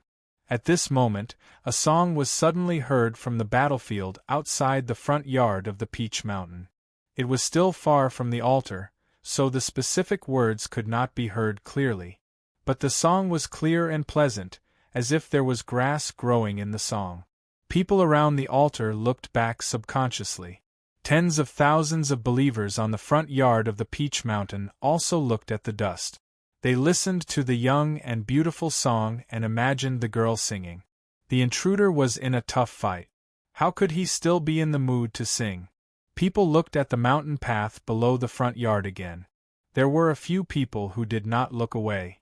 In the sacred sedan, Yi Hongyu looked at that place quietly without any expression on her face. In the crowd, Ning Ke looked at that place in a daze and began to take deep breaths slowly. On the altar, Chen Pippi looked at that place in a daze, his right hand holding the bowl of water trembling slightly. They knew who the intruder was and why he was singing. It was because the desolate men liked to sing, especially before a battle of life and death. They liked to sing to boost their morale. There were also people looking at the place where the smoke and dust rose. Sangsang stood in front of the divine hall of light, looking down the mountain with her hands behind her back. At this time, there was no one on the mountain. The two maids were in the side hall, and her figure looked a little lonely. She looked at that place without any emotion in her eyes. People looked at the smoke and dust rising from the foot of the mountain and listened to the beautiful yet iron-blooded singing. It was as if they could see countless horsemen charging across the vast wilderness. Suddenly, a discordant sound appeared in the song. It was the dull sound of a violent collision. A majestic warhorse was thrown into the air, and then it was suddenly torn into more than 10 pieces of flesh. Countless drops of blood sprinkled from the air, like rain falling on the ground, and the pitter-patter sound could be heard from far away. The people around the altar heard the dull sound of the collision, heard the miserable neigh of the warhorse in the air, heard the sound of blood falling, and even heard the sound of the warhorse's sturdy body being torn apart. The dull sound of the collision became more and more frequent, and gradually became one. This time, no one thought that the intruder was in a hard fight, because people could clearly hear that the collision sound was somewhat dull and broken, which meant that each collision was caused by the intruder's weapon smashing the armor of a cavalryman of Divine Hall. The collision sound was very dull, so it could be imagined that the intruder's weapon should be very blunt and heavy. But people still could not understand why the armors of the cavalrymen of Divine Hall were engraved with talismans to increase the defensive power, so how could they be so easily smashed? Even if the intruder had a magic weapon in his hand, how could he have such divine power? More than 10 cavalrymen of Divine Hall were thrown into the air, and more cavalrymen of Divine Hall directly fell into a pool of blood, which could not be seen by people on the front lawn. The smoke and dust slowly and unstoppably moved toward the Peach Mountain. It suddenly became quiet around the altar, and no one spoke anymore. After a long time, a deacon of the judicial department of the Divine Hall hurried to the scene and reported, "Someone has broken into the Peach Mountain." It was this deacon in black who first gave the warning. At that time, his voice was very loud but very calm. He said that someone had broken into the Peach Mountain, but now he sounded a little anxious when he said that someone had broken into the Peach Mountain. Someone broke into the Peach Mountain to state the fact and the enemy's will, but someone broke into the Peach Mountain. It was just one more word, but it had a completely different meaning, because it meant that the intruder had already arrived in front of the Peach Mountain. Yi Hongyu in the sacred sedan ignored this subordinate. Many people around the altar began to frown and guess who on earth was breaking into the Peach Mountain at this time. The smoke and dust finally arrived in front of the Peach Mountain. 200 West Hill Divine Guards rushed over with divine knives in their hands. These West Hill Divine Guards were the direct subordinates of the Hierarch Lord. Under the leadership of Luokadi, they did not dare to say that they could sweep the world, but they were extremely powerful.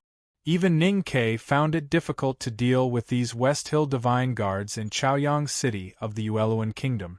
Dull sounds of collisions and fierce fighting rang out in front of the Peach Mountain, and then it gradually quieted down. It was obvious that the West Hill Divine Guards had gained an absolute advantage.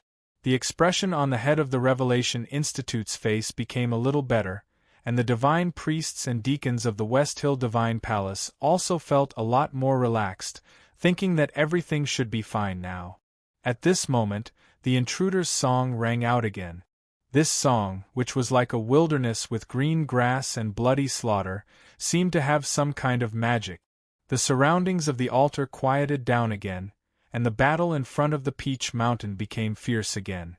The believers at the periphery of the front yard suddenly scattered to both sides. Amidst the exclamations, there was a whistling sound of wind breaking. Several West Hill Divine Guards were blown away, covered in blood, and hit the big green tree in the distance. Only a few cracking sounds could be heard, but the green tree did not move, while the West Hill Divine Guards became bloody corpses. The people of the West Hill Divine Palace and the guests who attended the Right to Light were not moved by this scene.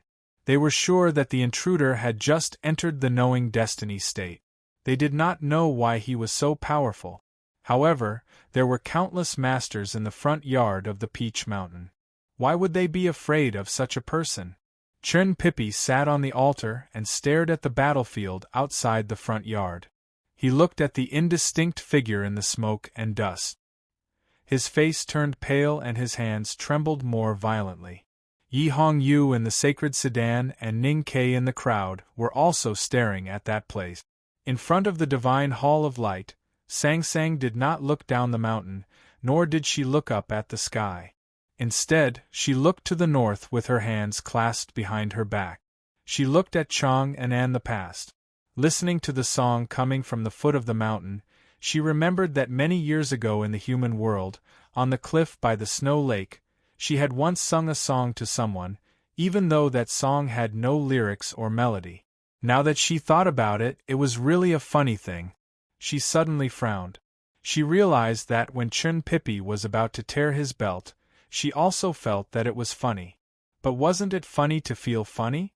The West Hill Divine Guards were defeated. The first array on the front yard of the Peach Mountain revealed itself. It was a soft ray of light. The soft and smooth light seemed to be held up by some kind of power. A protrusion appeared 3 feet above the ground, as if someone was poking a bubble on the surface of the water with a tree branch. The protrusion became more and more obvious until it became a hole with a pop. What could have broken the array of the Peach Mountain? It was a very thick iron rod. There were traces of molten iron on the iron rod. It looked ugly, but it was extremely hard and indestructible. The question was, what kind of power could have corroded such a hard iron rod? The iron rod had pried open the array of light. The smoke and dust from the battlefield outside the front yard poured in through the hole. It was a very magical scene. A figure appeared in the smoke and dust. Suddenly, a flying sword attacked from the foot of the mountain. This sword came from an old divine official. Ning Ke had seen this old divine priest when he first came to the divine halls of West Hill. He was in charge of checking if there were any cultivators in the knowing destiny state. but now he was sneaking up on them. The person in the smoke and dust did not turn around. He casually waved the iron rod in his hand. For some reason, it hit the silent Taoist sword. With a crisp sound, the flying sword was broken in the middle. The old divine priest in the knowing destiny state in the front yard vomited blood and fell to the ground. The black-robed deacon knelt in front of the sacred sedan of judgment and reported in a trembling voice. That person broke in. People looked at the gradually disappearing smoke and dust. They looked very serious and shocked. They were all powerful cultivators. No matter how high the state of the intruder was, they would not be shocked. Moreover, that person was obviously using the Devil's Doctrine skills. The Devil's Doctrine had been declining. As long as it was not the 23-year cicada cultivation, no one would be afraid. If it was the 23-year cicada cultivation, why would they fight so hard? But they still could not calm down.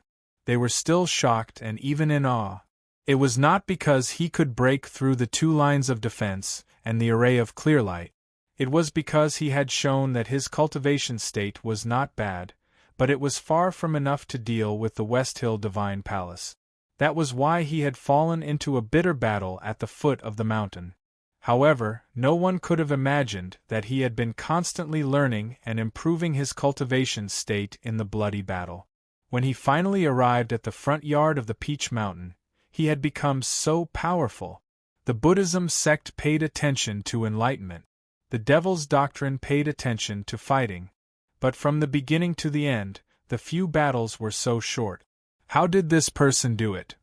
Except for the legend of the eldest brother of the academy, who learned Tao in the morning and knew destiny at dusk, when had such a shocking thing happened in the cultivation world?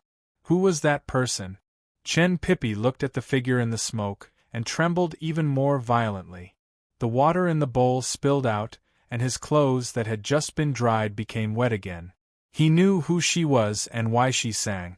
That song not only gave her courage, but also gave him confidence.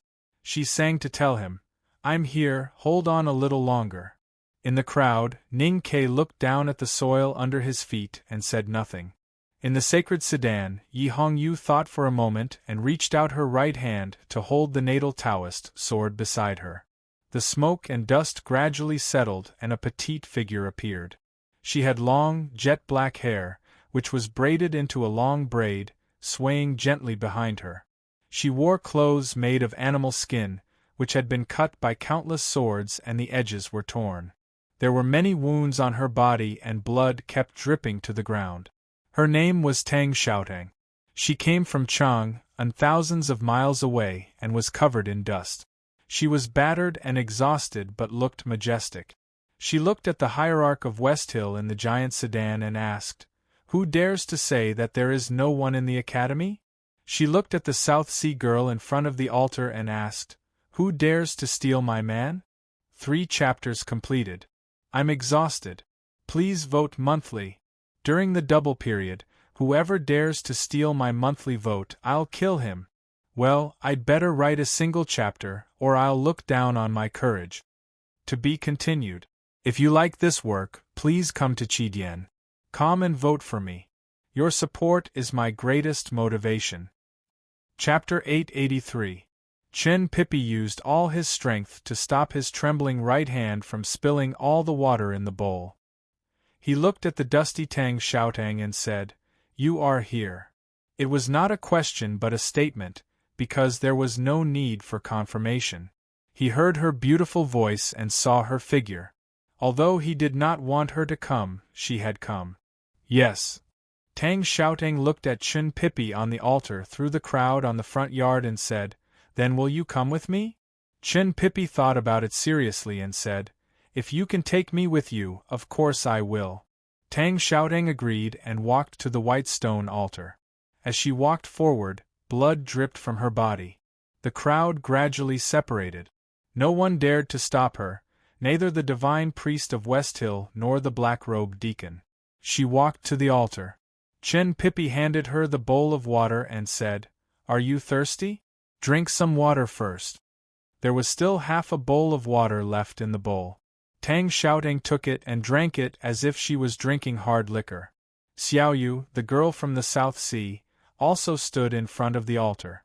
Seeing this scene, her face turned pale because she had confirmed the relationship between her cousin and this woman. This woman had come for her man. She felt very angry, and very sad. However, she did not know what she should do. She felt that she was an extra person in front of the altar. Neither Chen Pippi nor Tang Xiaotang looked at her, as if she did not exist. She was a very proud person and had always thought that she was the real genius of cultivation. Except for her cousin who was betrothed to her at a young age, no one else could be compared to her, whether it was the legendary 3 addicts or the guys in the academy. So she wanted to defeat the calligraphy addict to prove herself, and she had challenged Yi Hongyu earlier. She realized that she had thought too simply. Not to mention Yi Hongyu, even the willpower and spirit that this woman had shown when she broke through the mountain made her feel inferior. Standing in front of the altar, all of her pride was shattered. Not only because of the inferiority she felt when facing the girl with the iron rod, but also because her cousin took the water she handed to him. Her cousin spoke to her in such a normal tone, as if they had been together for decades. Xiaoyu was right. At this moment, in the eyes of Chen Pippi and Tang Xiaotang, there was indeed no space for others to exist. Even the world outside their bodies had disappeared. In their eyes, there was only each other's figures, or rather, a small bowl of water. Until a thunderous voice rang out in the front yard of Peach Mountain. The giant carriage shined with endless light. The figure of the Lord Hierarch of the Western Tomb was as tall as ever. As he looked at Tang Xiaotang in front of the altar, his body leaned forward slightly, as if a heavy mountain was about to collapse. "Who are you? What does it have to do with Lin Wu?" "I'm Tang Xiaotang. It's always Tang Xiaotang if you read it backwards." Tang Xiaotang handed the bowl back to Chen Pippi. She looked at the hierarch in the sedan and said, "Yu Lian is my master. I'm here to pick up my man and leave. Don't stop me." Hearing this, the headmaster laughed and said, "How ridiculous!" Tang Xiaotang didn't smile. She held the iron rod in her hand and looked at the giant carriage. She had broken through 3 trials and entered the front yard of Peach Mountain. She was badly injured and covered in blood and dirt, but her expression and tone were still proud and confident. It was a delightful and adorable sense of persistence. Most people in the front yard of Peach Mountain didn't laugh, except for Priest Moley, the deputy headmaster of the Revelation Institute. He laughed dryly for the sake of the hierarch. The reason why no one laughed was because Tang Xiaotang's fighting spirit and incredible speed of improvement were not only not ridiculous, but terrifying. Everyone was still shocked. What method did this petite girl use to be able to continuously break through in such a short period of time in the midst of a series of bloody battles? Only Chen Pippi on the altar, Yi Hongyu in the sacred sedan, and Ning Ke hidden in the crowd were not surprised by Tang Xiaotang's improvement. They knew that Tang Xiaotang's goal was to become the most powerful woman in the world. With such a great ambition, it was not surprising that she could do anything. After Ku Haoran broke through the front gate of the Devil's Doctrine, the Devil's Doctrine had withered. Only Tang and Tang Xiaotang were left in the doctrine. In other words, Tang Xiaotang was the saintess of the Devil's Doctrine. No one knew whether it was because of the desolate man's bloodline or the Tang family's inheritance, but Tang Xiaotang was very talented in cultivating the Devil's Doctrine. When they were on the snow cliff of Tianqi Mountain, she was on par with Yi Hongyu when she was only 14 years old. If not for Ning Ke who could adapt to Yi Jingyu's extreme fighting style, she might have performed better. After several years, Yi Hongyu had become a grand cultivator at the peak of the Knowing Destiny state and sat on the seat of heavenly black jade in the divine hall of judgment. But Tang Xiaotang was still the girl from the Devil's Doctrine. The Devil's Doctrine was different from normal cultivation. There was no clear distinction between the no-doubt state, see-through state and Knowing Destiny state. But there were corresponding cultivation stages. She had been at the peak of the see-through state all these years. The girl from the Devil's Doctrine at the peak of the see-through state seemed powerful enough. But compared to Yi Hongyu and Ning Ke, she seemed to have stagnated. If Ning Ke was educated in the academy and had a series of adventures, and Yi Hongyu's rapid progress was due to her strong Taoist heart and Lu Bai's letter, then what about Tang Xiaotang? She had also studied in the academy for many years. Her teacher was the most mysterious grandmaster of the Devil's Doctrine in the cultivation world and the 23-year cicada cultivation that was not inferior to Lu Bai. Why had she not made any progress? She had jumped into the waterfall countless times in the academy. She had pushed countless boulders in the academy. She had used the iron rod in her hand to make countless stone steps wider in the academy. She had never stopped cultivating. These were the cultivation homework that Yu Lian had arranged for her. She had been cultivating like the most devout ascetic monk in the back mountain of the academy, constantly sharpening her body and mind. She had long been prepared and only needed an opportunity. The cultivation of the Buddhism sect was about understanding. However, the cultivation of the Devil's Doctrine was about fighting. The bloodline of the desolate and the inheritance of the Devil's Doctrine required her to fight and seek breakthroughs in battles. But strangely, she had never had the chance to fight. She did not participate in the Battle of the Verdant Canyon or the Battle of the Back Mountain of the Academy. Yu Lian had always consciously kept her away from real battles. Yu Lian was the grandmaster of the Devil's Doctrine and her state was shocking. She was also a grandmaster and was very good at cultivating disciples. She had once thought of taking Ning Ke as her disciple, but since she did not have the chance, she naturally put all her efforts on Tang Xiaotang. She naturally had her reasons for doing so.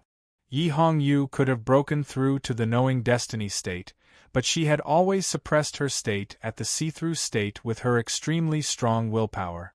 She had always been waiting for the perfect moment to break through. Tang Xiaotang's willpower was not weaker than Yi Hongyu's. However, the cultivation method of the Devil's Doctrine had a weakness compared to that of Haotian Taoism. That was because it could not be controlled by one's consciousness when one increased one's strength during battles. A few years ago, Tang Xiaotang could already fight shoulder to shoulder with Yi Hongyu. Since Yu Lian had taken her as a disciple, she naturally would not let her disciple be inferior to Yi Hongyu after a few years. She had to give Tang Xiaotang a perfect moment to break through the realm. Since Tang Xiaotang could not suppress herself like Yi Hongyu, then she had to do it. She had suppressed Tang Xiaotang for many years just to wait for that moment to come. Today was the right to light in the front yard of the Peach Mountain. Chun Pipi was about to be burned to death by Haotian's divine flame. Tang Xiaotang had to travel thousands of miles to save him. She had to break through the Peach Mountain, she had to fight, and she had to break through the realm in battle. Because it was necessary, she had to do it. That was the most important thing in the academy. Because, of course, this was the moment that Yu Lian had been waiting for.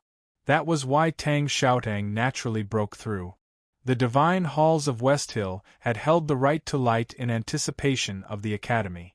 However, who would have thought that after such a long time and so much preparation, it would be a second-generation disciple who showed up? Tang Xiaotang's state was indeed very powerful. However, she was still young. There were at least 10 powerhouses gathered in the front yard of Peach Mountain who were more powerful than her in terms of state. That was why when people gradually calmed down from the shock, they could not help but feel complicated and even a little disappointed. It was like a punch that had been prepared for a long time to kill a fierce tiger, only to suddenly appear in front of you as a pure little rabbit.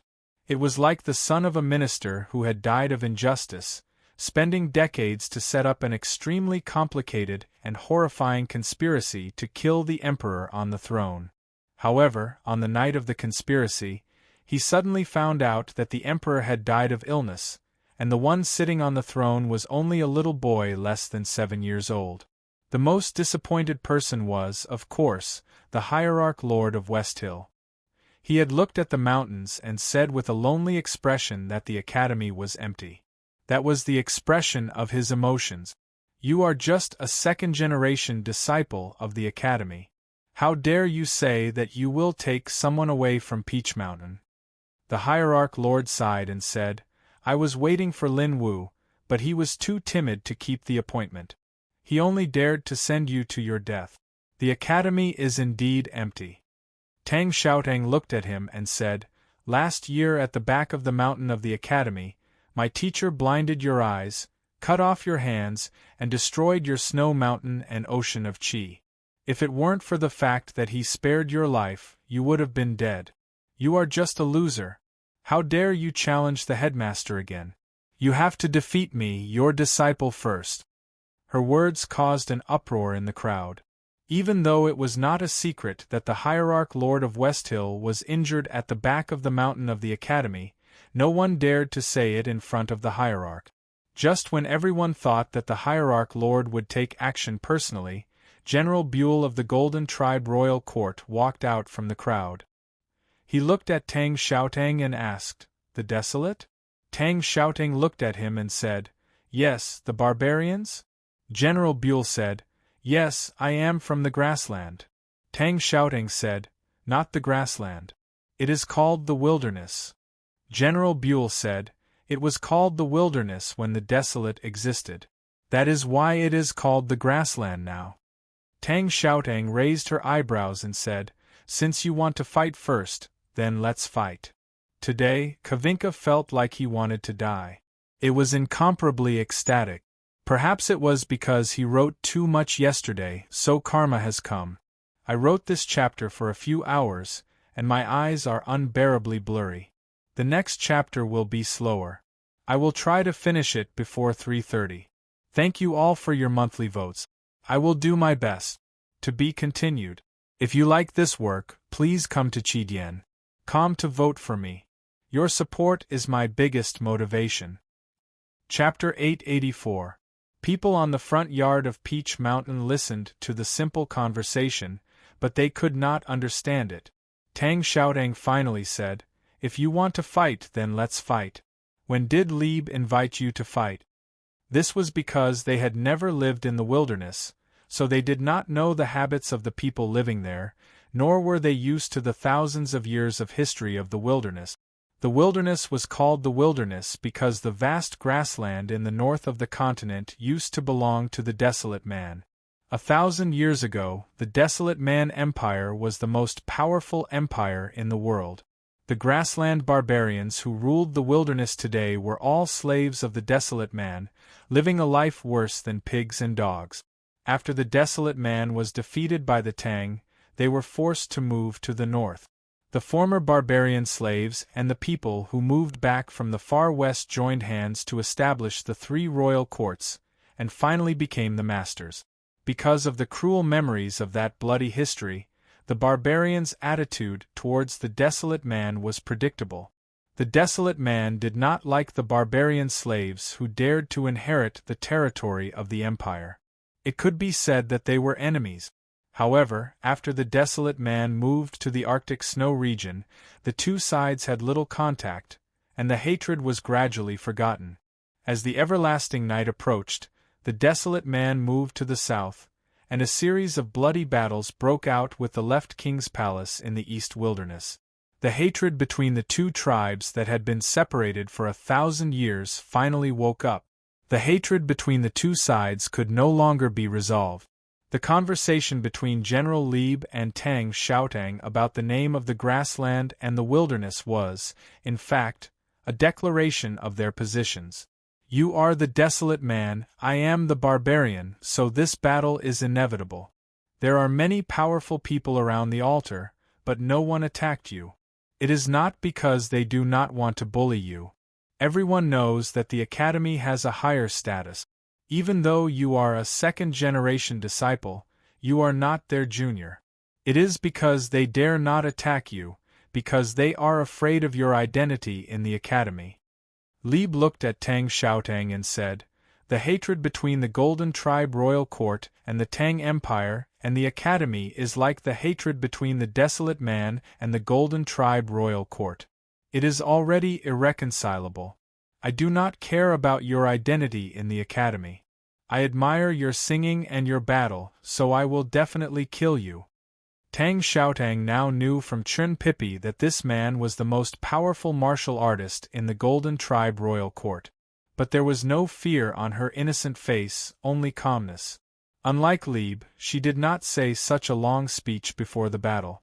She rushed to Lieb with the iron rod in her hand. Her leather boots landed on the ground and crushed the peach blossoms. The iron cudgel whizzed down and hit Lieb's face. It was simple and direct. Lieb drew the scimitar from his waist and charged forward. His attack was also simple and direct. Both of them lived in the wilderness, so their fighting styles were very similar. There were no fancy tricks or conspiracies. It all depended on who was stronger and whose cultivation was more profound. The saber and cudgel clashed, producing a thunderous boom. The divine priests and deacons with lower cultivation bases near the altar paled at the sound of the explosion. The ordinary believers on the front plateau felt a sharp pain in their ears. They covered their ears and sat down. Lieb's pupils constricted because the knife in his hand was broken. His scimitar, which was as sharp as snow, did not manage to cut through the crude iron rod in Tang Xiaotang's hand. Instead, it was shattered into pieces. What kind of weapon was this ugly iron rod? It was able to pierce through the clear light array of the Peach Mountain. How could it smash his refined saber into pieces so easily? People on the front plateau of the Peach Mountain looked at the iron rod in Tang Xiaotang's hand differently. They did not know that this ugly iron rod was a sacred relic of the Devil's Doctrine. It was originally a huge blood-red scimitar. In the Battle of Chang'an, the Abbey Dean created 7 Tianqi rainbows and tried to escape. Yulien jumped up to the sky and cut the rainbows with this blood-red huge scimitar. The blood-red huge scimitar cut the rainbows and was eroded by the power of Haotian contained in the rainbows. However, its essence remained the same. Tang Xiaotang used it as a crowbar on the stone steps on the precipice. After all, it could even cut the rainbows. What kind of weapon in the world could stop it? The moment the blade and rod clashed, the victor was decided.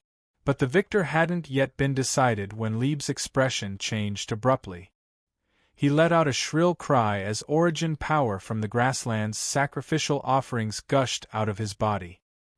He clenched his right hand into a fist and, like a small mountain, ruthlessly smashed it at the iron rod that had already reached his eyes. The fist and the cudgel met and another loud sound was heard. The divine priests and deacons around the altar covered their ears in pain. Some of them even spat out blood. They had suffered internal injuries from the shock. Lieb was the #1 martial arts master in the Golden Tribe royal court. In terms of strength and cultivation, he was unrivaled in the world.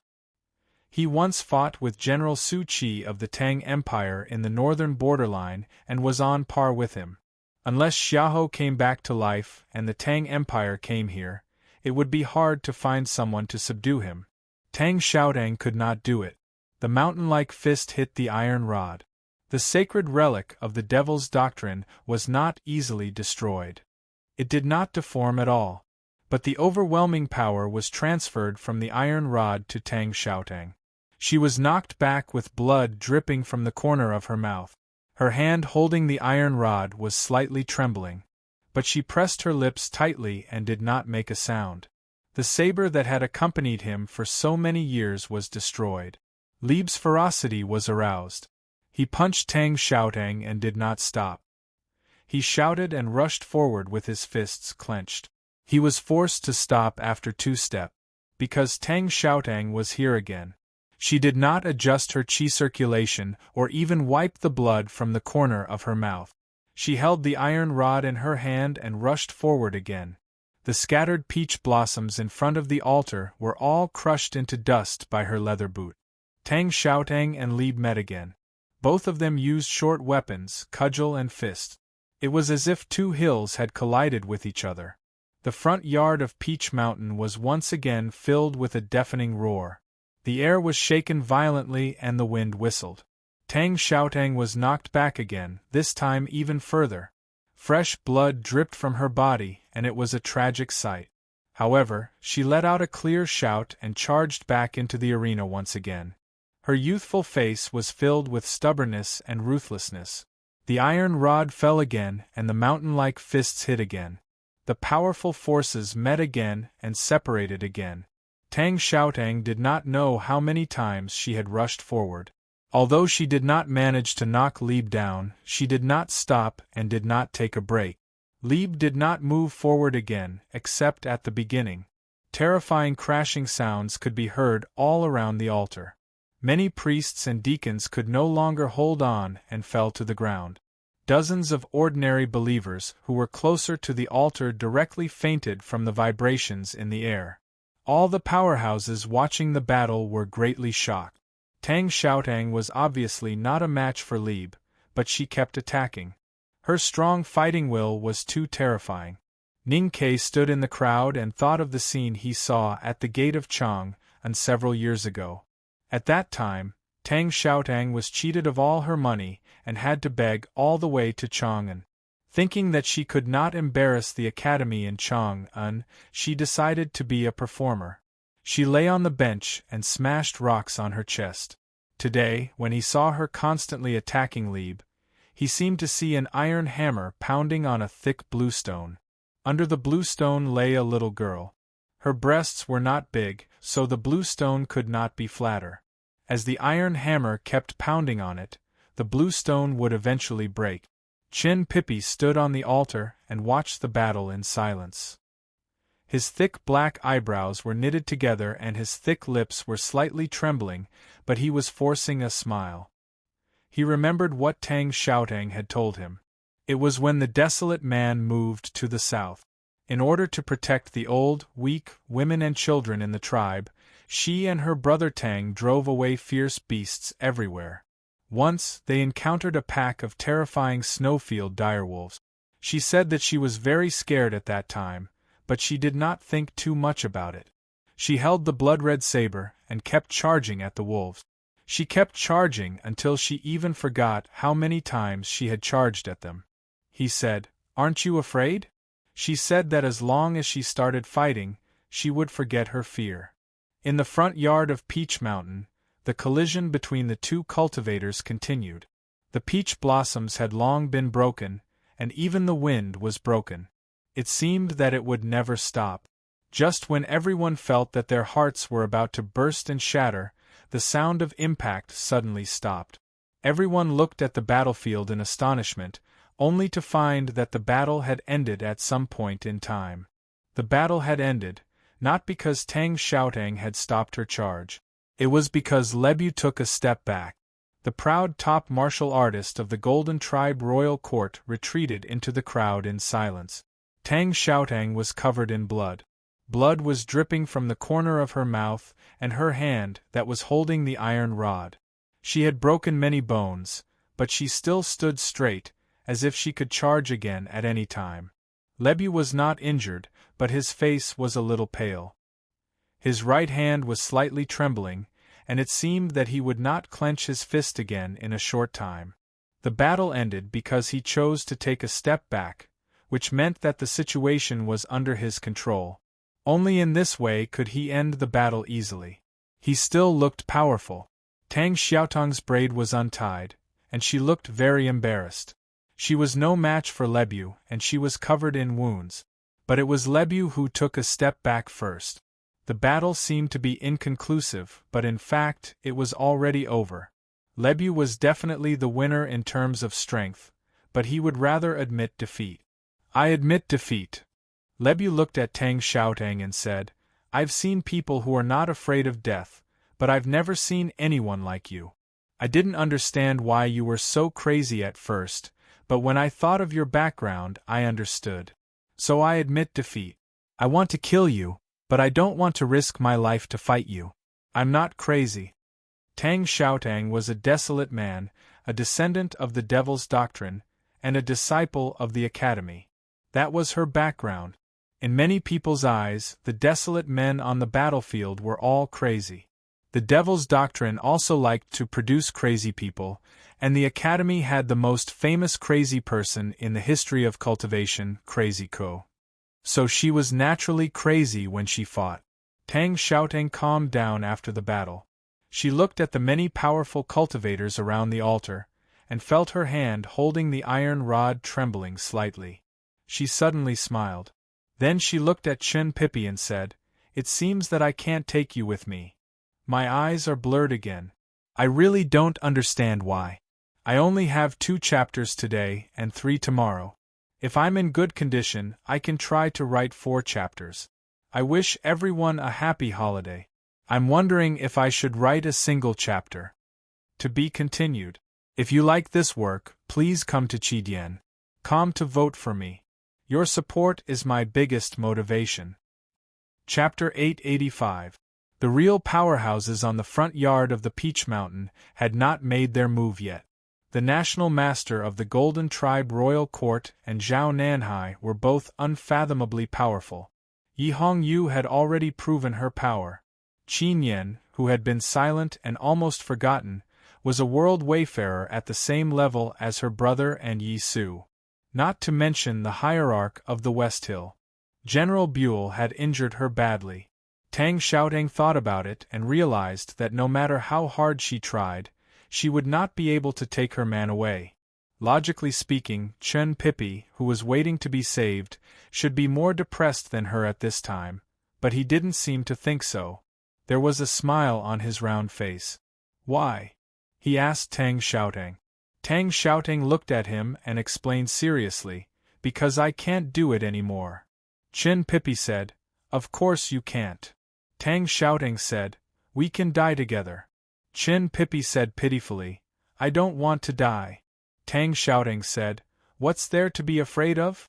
Chen Pippi said, "I don't want to die with you." Tang Xiaotang was not happy. She lowered her head and said nothing. Chen Pippi rubbed her hair and said with a smile, "Since you are here, you are a member of the Chen family. So you must listen to me. You can't die with me." Tang Xiaotang lowered her head and said, "I won't leave." Chen Pippi said, "Don't worry. I won't die either. We can't die. Even though death is inevitable, I think I won't die today."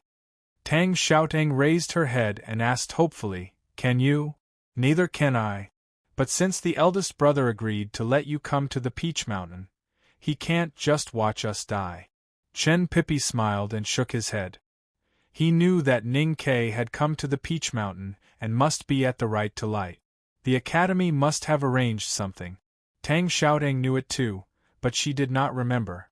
People around the altar thought so too. Since the Academy had sent a second-generation disciple to the Peach Mountain, they had made their stance clear. More people would come. Who would come to the Peach Mountain? Mr. First, Mr. Second, or Mr. Third?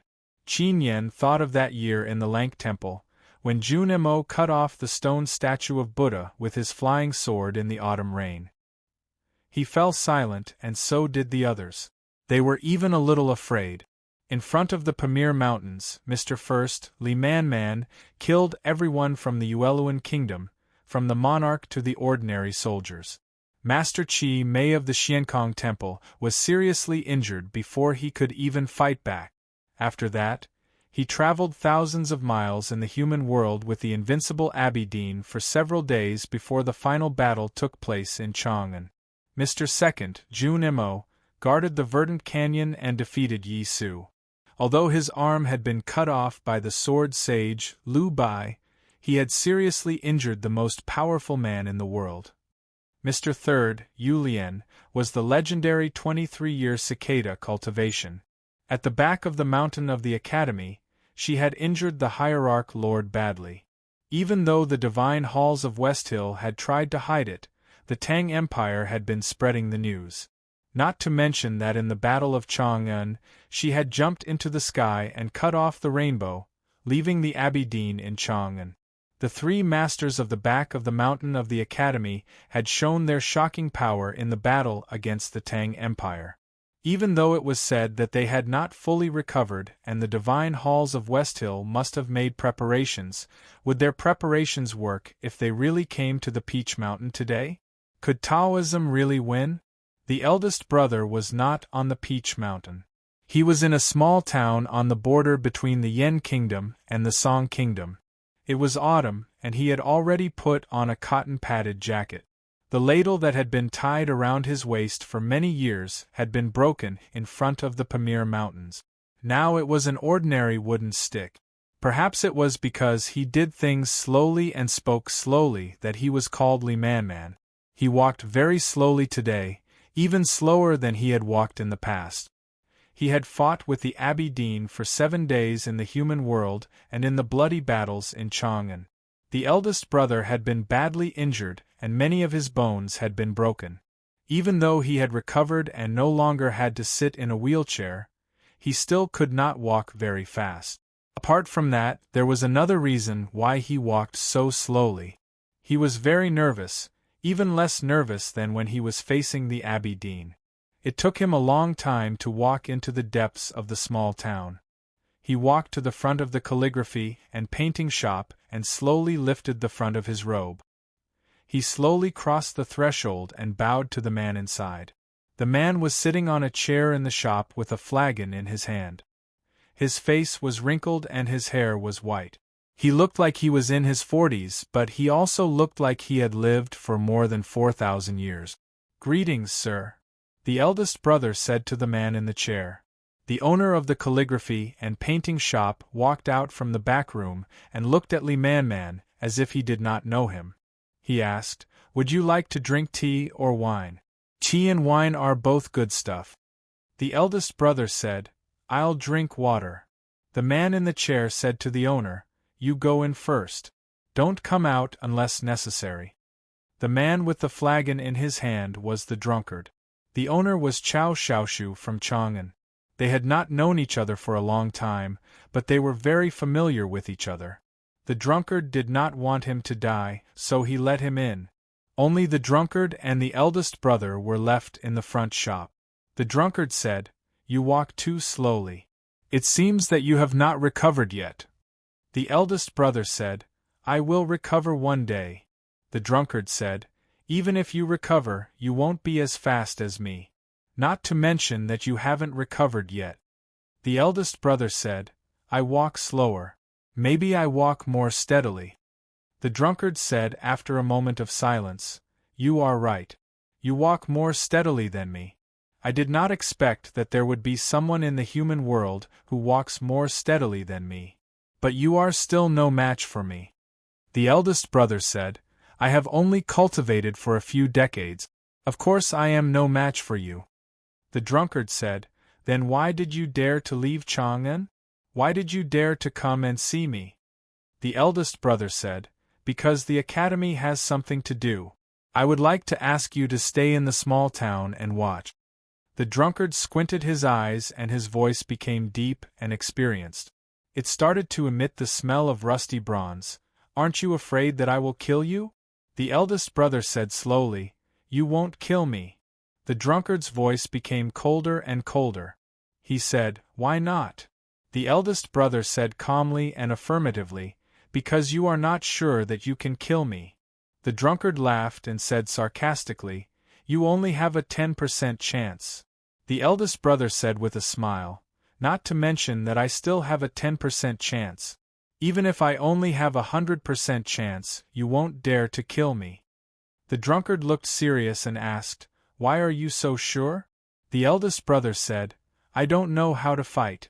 But no matter in the academy or in the world, Junimo, the third sister and the youngest brother are the best at fighting. Since they all said that you won't dare to kill me, then you won't. I believe in their judgment." The drunkard said, "Even if their judgment will kill you?" The eldest brother said, "I think what they said makes sense. So I'm willing." The drunkard asked, "What did the 3 of them say?"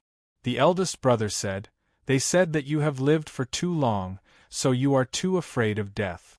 The drunkard was silent for a long time after hearing this. Then he asked, "Why did you come to see me, but not the butcher?" The eldest brother said, "The third sister said that the butcher is too slow. He is just a little faster than me and the chief monk of Scripture. So at least for today we don't need to pay attention to him." "What about her?" the drunkard suddenly asked. Are you really not afraid of her?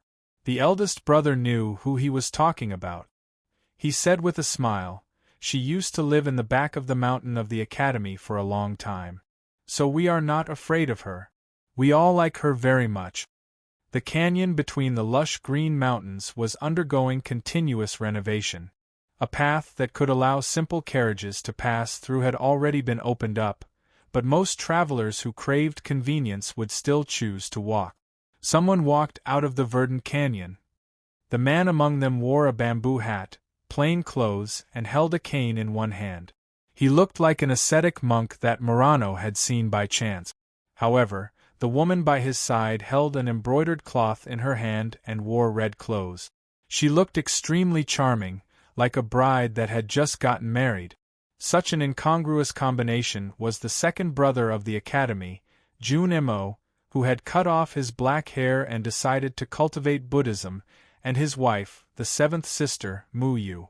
Junemo looked at the dark and fertile fields in front of the verdant canyon. He thought about what happened here half a year ago and his broken right arm. He was silent. Muyu did not say anything either. The two continued their journey south. However, they were not as distanceless as the eldest brother. It was too late for them to reach Peach Mountain. Where were they going? What were they going to do? They came to the Fuchin River and climbed the Tiger Mountain Pavilion. Junemo looked to the southeast and suddenly frowned. He sensed that Lu Bai's sword had left the sword garret and was heading for Peach Mountain. He was silent for a moment and did not say anything. Before the verdant canyon, he had never seen the water of the Yellow River flowing from the sky. But now Lu Bai had fully recovered and his state had improved again. He had reached that legendary step. But Junemo had not fully recovered and his broken arm was blocking his way. He did not know how long it would take for him to reach the same place. He could not help but sigh. He looked in the direction of the West Hill Divine Kingdom and seemed to see Lu Bai's sword flying toward Peach Mountain. He seemed to see the woman in front of the Divine Hall of Light on Peach Mountain. He also seemed to see the skinny little girl kneeling on the ground on the nameless mountain in the north of Chang several years ago. He did not know which one was her. He only knew that she was extremely powerful. What if she strikes? Muyu thought of the two youngest brothers on Peach Mountain and asked worriedly. Junemo said, "We want her to strike." Muyu was startled and asked, "What if she does not strike?" Junemo said, "The headmaster ascends to heaven. The abbey dean becomes a useless man. Lu Bai has finally reached that step. He does not need to break through the 5 states to become the most powerful man in the world. He is stronger than the drunkard and the butcher. Since his sword is at Peach Mountain, she has no reason not to strike. The change that Yu Lian mentioned is in this sword." Muyu said, "She must have foreseen this." Junemo said, "She must be angry that the youngest brother is at Peach Mountain. Angry people are not good at thinking. Angry Haotian is not willing to think. Try to finish the 2nd chapter before midnight. To be continued. If you like this work, please come to Chidian. Come and vote for me. Your support is my biggest motivation. You're tuning in to the Phoenix Knights YouTube channel. Don't forget to subscribe and join us on this journey to catch the most captivating stories.